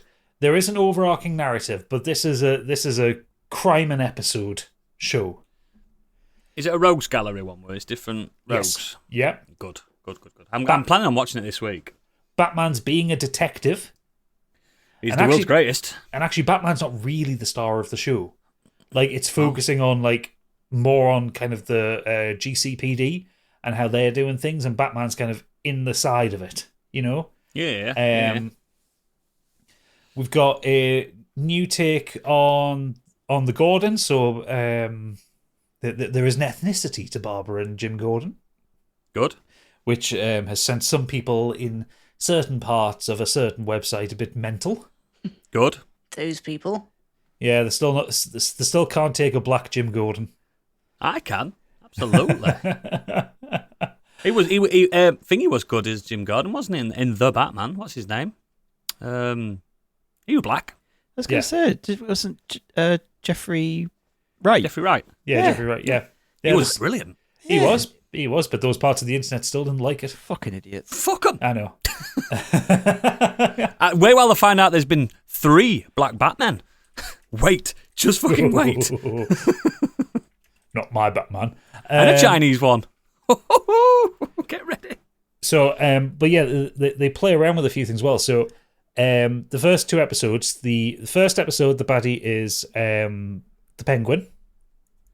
Yep. But it's Oswalda Cobblepot. It's a female penguin. Oh, I've seen pictures of her. She looks cool. Yeah. Played by female penguin. Played by Minnie Driver. I like Minnie Driver. And she does well. The second episode, one of my favorite Batman baddies, Clayface. Yeah, a little bit of Clayface. I bet it's Clayface though, innit? What they're going to do next? Non-binary Clayface? Well, technically, if you want to go... Actually... Have you seen Clayface and Harley Quinn? He's just incredible. Yeah, he's great. There's some big names actually in this doing voices. So the voice of Batman's obviously not our classic Batman. Nope. But we have Hamish Linklater as doing Batman's voice. And you might He's done it before. Has he? I think so. Hamish Linklater. I think this is his first time doing it. And maybe he played Superman. I don't know. I've heard his name. I've heard his name. Well, Where's he from? You will know him probably best. He was in Midnight Mass as Father Paul. Oh. Yes. The Sexy spoiler Father alert.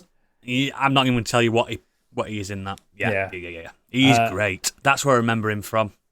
Yeah, so yeah, he's playing Bruce Wayne / Batman, and he's doing that thing that the best Batmen do, where he has a different voice to play Batman than he does to play Bruce Wayne. This is in a car. Where is she? Not that bad, but so that's what that feels like. Who's he speaking to in his Batman voice when he says nobody? Diedrich Bader plays Harvey Dent, and he plays Harvey. He's played Batman. He has played Batman before, yes. Yes. Diedrich Bader's playing Harvey Dent and playing him as slimy and insipid as possible. Yeah, he was brave and bold Batman. Yeah. Yuri Lowenthal plays Eric Cohen. Okay, yeah. Christina Ricci plays Selena Kyle. That makes sense. Meow. Yeah. Haley Joel Osment is in there as Anton Knight. Oh, okay. Who else we got? Crystal Joy Brown plays Barbara Gordon. John DiMaggio as Harvey Bullock, and they've leaned. That's Bender, isn't it? Yeah. They've leaned into Bullock being corrupt from the start as well. Like it's not a plot twist. I mean, Bullock's never been a fucking goodie, has he? Gary Anthony Williams, who is probably most famous for playing Uncle Ruckus in the Boondocks, he's playing Arnold Flass. Oh. Yeah, so it's a really good showing. It's really well directed. The artwork is very much like the 90s cartoon, like very angular features to everybody. It's got that iconic style. It's got a really wonderful soundtrack. It's really good. It's the best Batman. I'm going to start it. It's the best Batman animated thing I've seen in a long time, and like it blows shit like Killing Joke out of the water. Oh wow. Killing Joke. Yeah, Killing Joke had really bad animation though. It did, yeah. It's quite dark. Like especially the Clayface story is actually really, really dark. Like darker than you'd expect for like a 12 rated cartoon. Did you watch the last Batman Ninja? That were good. No, I haven't seen any of the Batman Ninja stuff actually. Oh, it's so good. Yeah, it's very dark, and there's kind of a lot of psychological stuff going in on it. And unlike the Batman animated series, people do die in this. They don't just get bashed back under a gun. They don't get bashed, and they don't get the Joker smile thing going on. Yeah. Oh god, that was so. To be fair, the Joker smile was scarier than fucking people being I don't killed. know. I'm going to say like the original, like the Heart of Ice episode, is probably one of the best cartoon episodes of all time with Mr. Freeze, and how brutal that episode is, and it was still a PG cartoon. Also, notably, there is not a Joker episode. Good. Yeah, they are. Yeah, I think they're saving that for the second season. There is a cameo from the Joker at one point, but is it Mark Hamill? No, it's actually uncredited. It's such a short cameo. All right. Yeah, they'll be saving that for the second season, but I'm quite happy. Joker's overdone, mate. Yeah, I'm quite happy that they haven't led in with a Joker episode. So there's so much better Batman villains. Yeah, there's a get fucking Calendar Man on. Come on. They haven't got Calendar Man, so I'm just looking through the credits to see some of the enemies in here. So Onomatopoeia's in here. Oh, that's Kevin Smith invented him. He did. Yep. Nocturna. Yep. Is Condiments Man in there? Condiment Man better be in there. It's not a joke. It's not a joke. That is a character. Fletcher Deming. Fletcher Deming, yeah. Yeah. So there's quite a few people from across Fletcher the canon. Deming's from Swamp Thing as well. I wonder if... Am I finally going to get my Swamp Thing Batman fucking film? You may well. Firebug. Still the best run of Batman. Still the best run of Batman ever. Firebug appears in this. Firebug's always there. He's a nuisance. He's a nuisance. Waylon Jones rather than Killer Croc. Waylon Jones in this, so Killer Croc will be coming, I think. Yeah. So, there's some links to the wider DC universe as well. So, obviously, I bet they've mentioned Bloodhaven a few times. No, but Lois Lane does appear briefly. Oh, Metropolis. So yeah, I think you'll like it. I think you'll love the art style because it is a different art style from the Warner animated series. Long-eared Batman. He's a very long-eared Batman. Like a Paul Dini type. Yeah, that's cool. That's cool. But so like I said, I'm a couple of episodes in, and I know bits and pieces about the rest of the season. 10 episodes. 20 minutes. 22 to 25 minutes an episode. Good. It's really good, and I think they've already commissioned it for a second season. I mean, the rate it's going with these rehashes, like fucking X-Men 97, for God's sake, that's so masterful. If it holds up like anything like that. Yeah. God, please watch X-Men 97 as well, if you've not, Gadget. So good. I've not yet. It's on my list of things to watch. Fuck me. That episode when they go into that game, that's so good. Remember that one, Stick? They go into the game world, Mojo's world. It's just the stuff on the island that's the best stuff. And it's brutal, isn't it? so good. But yeah, I'll watch that. I'll get back to you if I agree with you, mate. I'm just giving you recommendations left, right, and centre this month, Doodles. Well, I owe you for Balatro, don't I? True. Yeah, you've ruined my life with Balatro. Oh, you do forever. Speaking of life ruining, have we got any feedback? We do. Xenos has been on saying Monday this week is my birthday. Happy birthday, Xenos. Happy birthday, 29. As a slightly early present, 2 of my friends have given me the gift of managed democracy, and I've just begun playing Helldivers 2. Is it still going? Yeah. Enjoying it so far, but I'm obviously quite early on right now. I'm working towards unlocking the cutting-edge war bonds so I can get a lightning gun and introduce the bots and bugs to 10,000 volts of democratic fury. Oh. Yeah. I got that gun. Didn't like it in the end. Kept zapping my mates. I mean, yeah, you point it away from your mates. Oh, yeah. I was using conductivity to go through my mates into the bugs. Yeah. Electricity has a habit of just latching onto the closest thing. Electricity cares not for your allegiance. No, it doesn't care for race, creed, or religion. Just Earth. Yes. Mike Halstead's come on. The fucking cheek of him after that Candyland last week. I don't know if we should allow him back. That's what reminded me of the my intro this week. Did you listen to that, Candy? I haven't yet, no. Mingin. I can only imagine. Mingin. I'm not going to repeat it, but it's mingin. Just go back and listen to it. Okay. He has said, busy week for me. I played a lot of EA FC 24. It doesn't roll off the tongue like FIFA does it? They call it Thuck. Now it's in the endgame section of Ultimate Team. I watched Solo. Ooh. The kids didn't want to watch Force Awakens because they're going through the main storyline. Then Prisoner of Azkaban, the best Potter film. By a fucking massive margin. Me and Beck watched Argyle, which was utterly ridiculous all the way through. And while objectively it isn't a great film, it was still fun. See? Good Sammy Rockwell. That's what Good I said. Sammy Rockwell film, that. All right. It's all right. The best Sammy Rockwell is Moon because there's more than one Sammy Rockwell. Iron Man 2, come on. True, he's good in that. Great in that. Friday, we had an epic double bill of Deadpool and Wolverine, followed by Korn playing in Halifax. Oh, what a day. Yeah, they were in Halifax, and they were all shouting, Yorkshire, and he's going, what are you saying? Deadpool and Wolverine was everything I wanted to be, outrageous and full of fan service, had us laughing all the way through, and Korn were brilliant as expected, played all the hits, and support was a Scouse band called Loathe, who sounded like a bit like Killswitch Engage and began the show with a wall of death. It was nice to see loads of old friends who have moved away and came back for the gig, who you then immediately lost when they wall of deathed. Do you know what? I've seen clips of this show, and Jonathan Davis dad bod. I'm into it. I'm into this era that he's got. He's still wearing his kilts. No, he can't.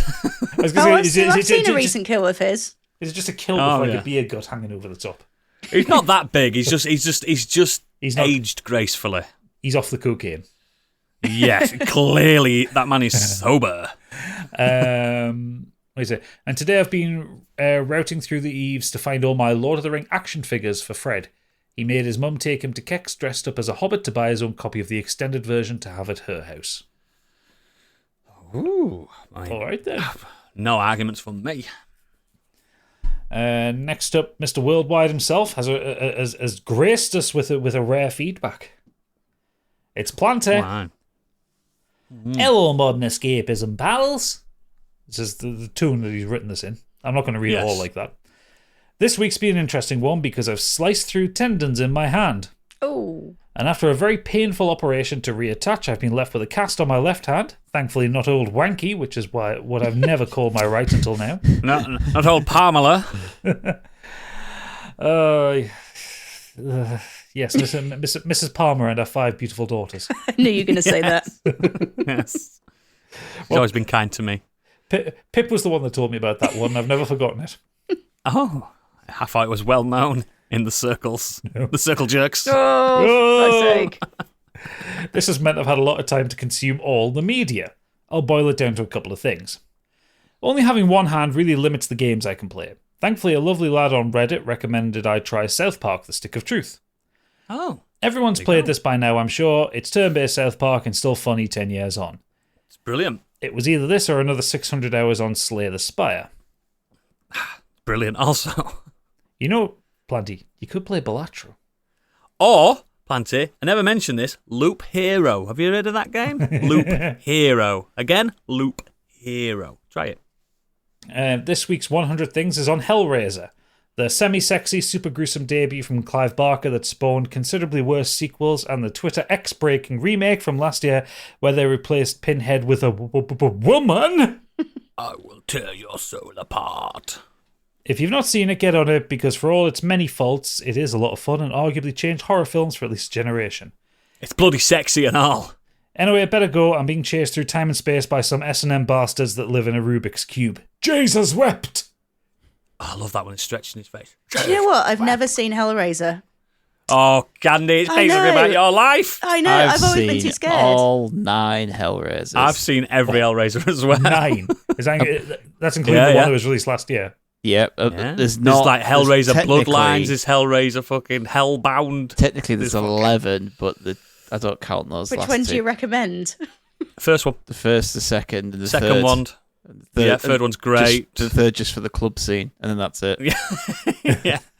4 is Hellraiser in space. Is it scarier or less scary than Event Horizon? Because I didn't like that. It's there with like the body horror and tits. I will spoil one of the Hellraisers. One of the Hellraisers has to destroy the Cenobites by using a satellite. Oh. Yeah, there's it's weird. The mid ones get like, they start, rather than being like gore and torture porn in essence, become like about cults, don't they? Yeah, it's like psychological. Like one of them's just put through the same loop every day, like constantly put through a loop, and one of them's just found footage one.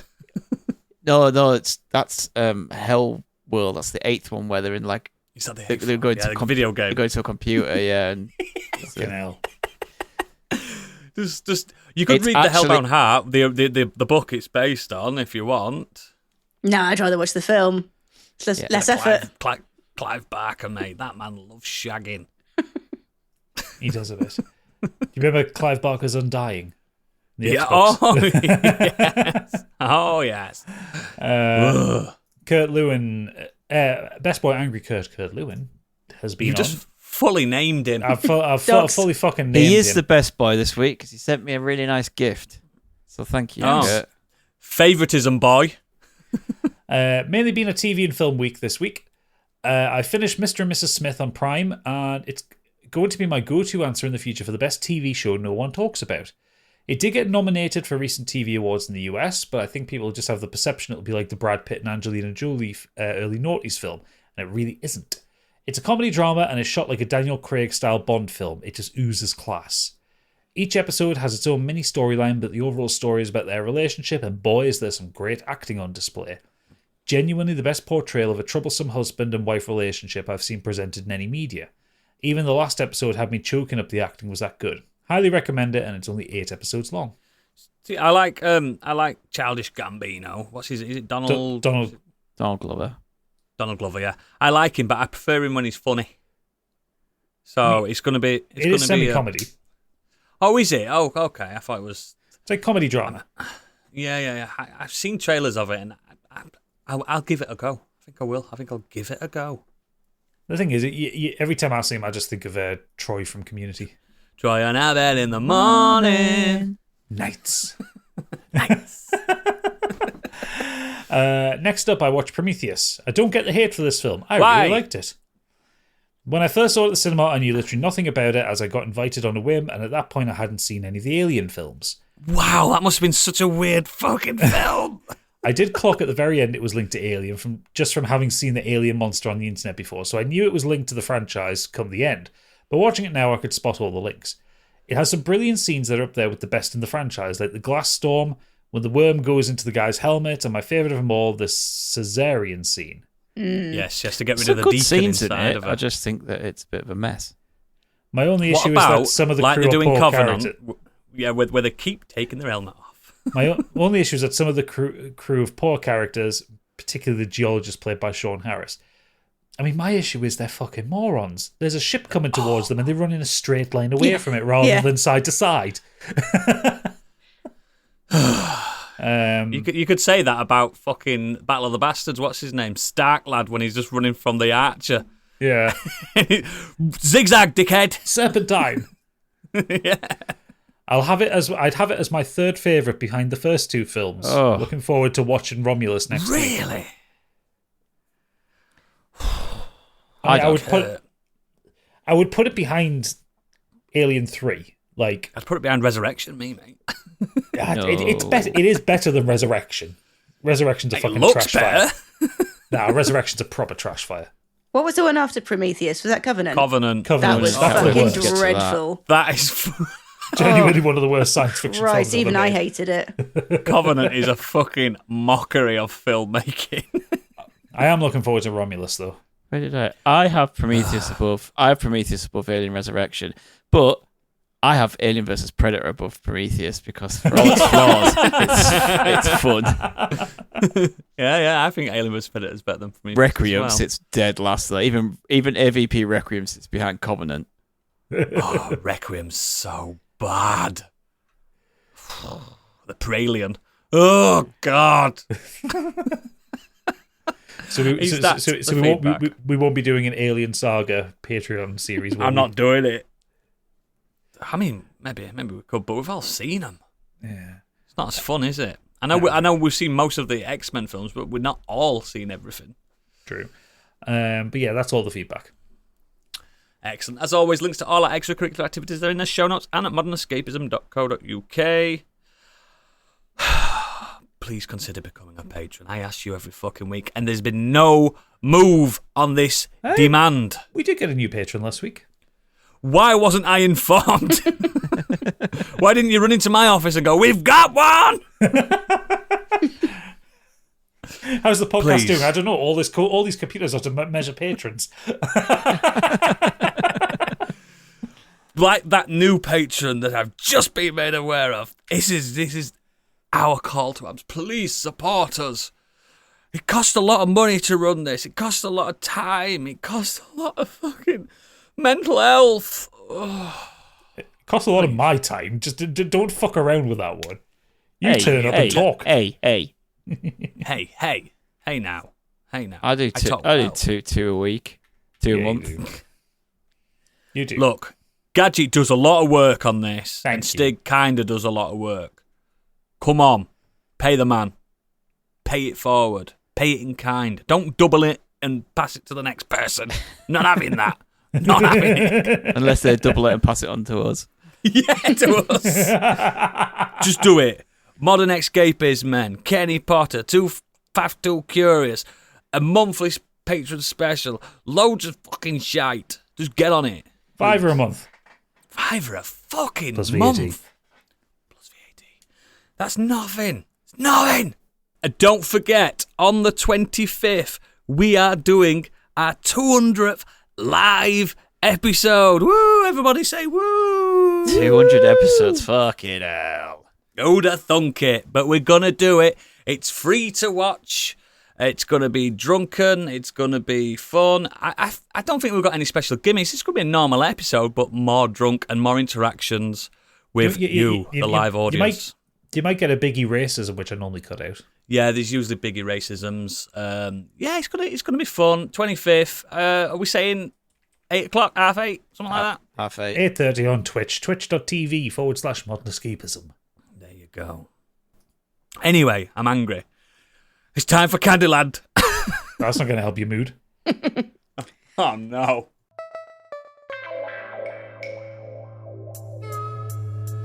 And now, what's up in Candyland?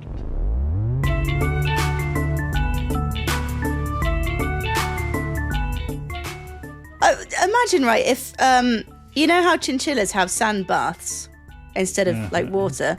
Imagine if we as humans had to do what would the bathroom setup be if we had For a sand bath. Yeah, like do you think we'd have a sand shower that just kind of crumbled through? I mean, you know why they have sand baths, don't you? The fur can't get wet. Yes. Well, exfoliation. Imagine if that was the case for us. Like if our hair couldn't get wet and we needed to exfoliate. But we are sweaty creatures, so would we just not get sand clag to us? Well, imagine if we weren't. Imagine if we were just... All right. Okay. Imagine that humans aren't what humans are. Don't they have sand? Are you doing some interior decorating for your new flat? Are you looking for a sand bath? I've seen a lot of bathrooms, but I just don't understand. Like, I just don't think. Would it be like an actual bath that you just keep getting I know in? exactly how it'd be. Can you remember, cast your mind back to Horrendous. the early 90s and the late 80s when we were in those sandpit shells? Remember them shells in your garden, them little blue shells? Yeah. We all have one of them in a bathroom and we just roll about in it like cat litter. How often would you change the sand, though? Oh, fucking once a month. Yeah, I'm thinking once a month. Well, do you think it would be a utility bill then, your sand delivery? Yeah, there'll be remember like the old coal man that used to come and deliver coal for the fires? There's a Sandman, the Sandman. Mr. Sandman. That's his Give ring, me like a an ice cream man. Sandman. Like an ice cream van, you can hear him coming. It'd be heavier than that. Imagine the weight of a sand truck. All right, it's like a fucking garbage truck, Sand whatever they truck. call them. Bin lorry. Or maybe they'd have, Fill it full like of the salt bins. 25 ton of sand, be right? Yeah. How many sacks you want? Oh, well, there's 5 of us in here. We're going to have 5 sacks this week. It's going up this sand, though. It's cost me a fortune in exfoliation. Well, so when you change your sand, what do you do with the dirty sand? Does it Well, I get guess put you'd back have on to- a beach to get filtered? No. You take it to like an Oxfam for recycling. And like poorer people have to go and buy like cheap sand, like mucky sand. Second-hand sand. Part worn sand.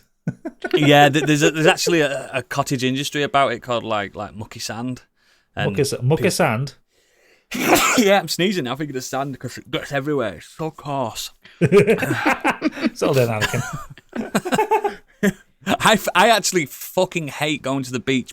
Not because I don't like the sea. I like the sea.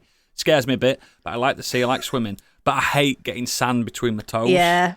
Oh, it's seaweed for me. If you get a bit of seaweed round your ankles Stop when you're weeing in the sea. paddling. Oh, I thought seaweed. I thought you said seaweed. Well, that as well. But no, if you get a Seaweeds little are bit great. of seaweed round your ankles when you're paddling, or yuck. I like going to like a soft sand beach. You know, when you're on holiday, and it's proper nice and like it's not that bitty on you. But when you're in Blackpool, I mean, it shouldn't go in that water anyway. But that grey sand that we get in Britain's fucking rank when it's between your toes. It's like it's gravel. Get It's horrible. talcum powder with you. Is that a hack? Yeah. Does it work? Yeah. Oh, Stig's hacks. People Podcast see within a people podcast there within with a podcast. people there with like towels, like trying to like rub in the middle of the toes, trying to get sand off. Talcum powder, rub the talcum powder all over your it just falls off. This is what you get, listeners. Just falls off. Sticks hacks. And your legs and all your toes and everything are nice and smooth from this talc. Fuck me sideways. Listen to that. A life hack for Candy, you're blown away. I am. So if we did have sand baths, the talc industry would also boom. I think we're saving the nation. Talc's a carcinogenic, though, isn't it? It'd have to be like the fake talc. Sand probably is. Yeah. Water probably is. Every fucking thing is.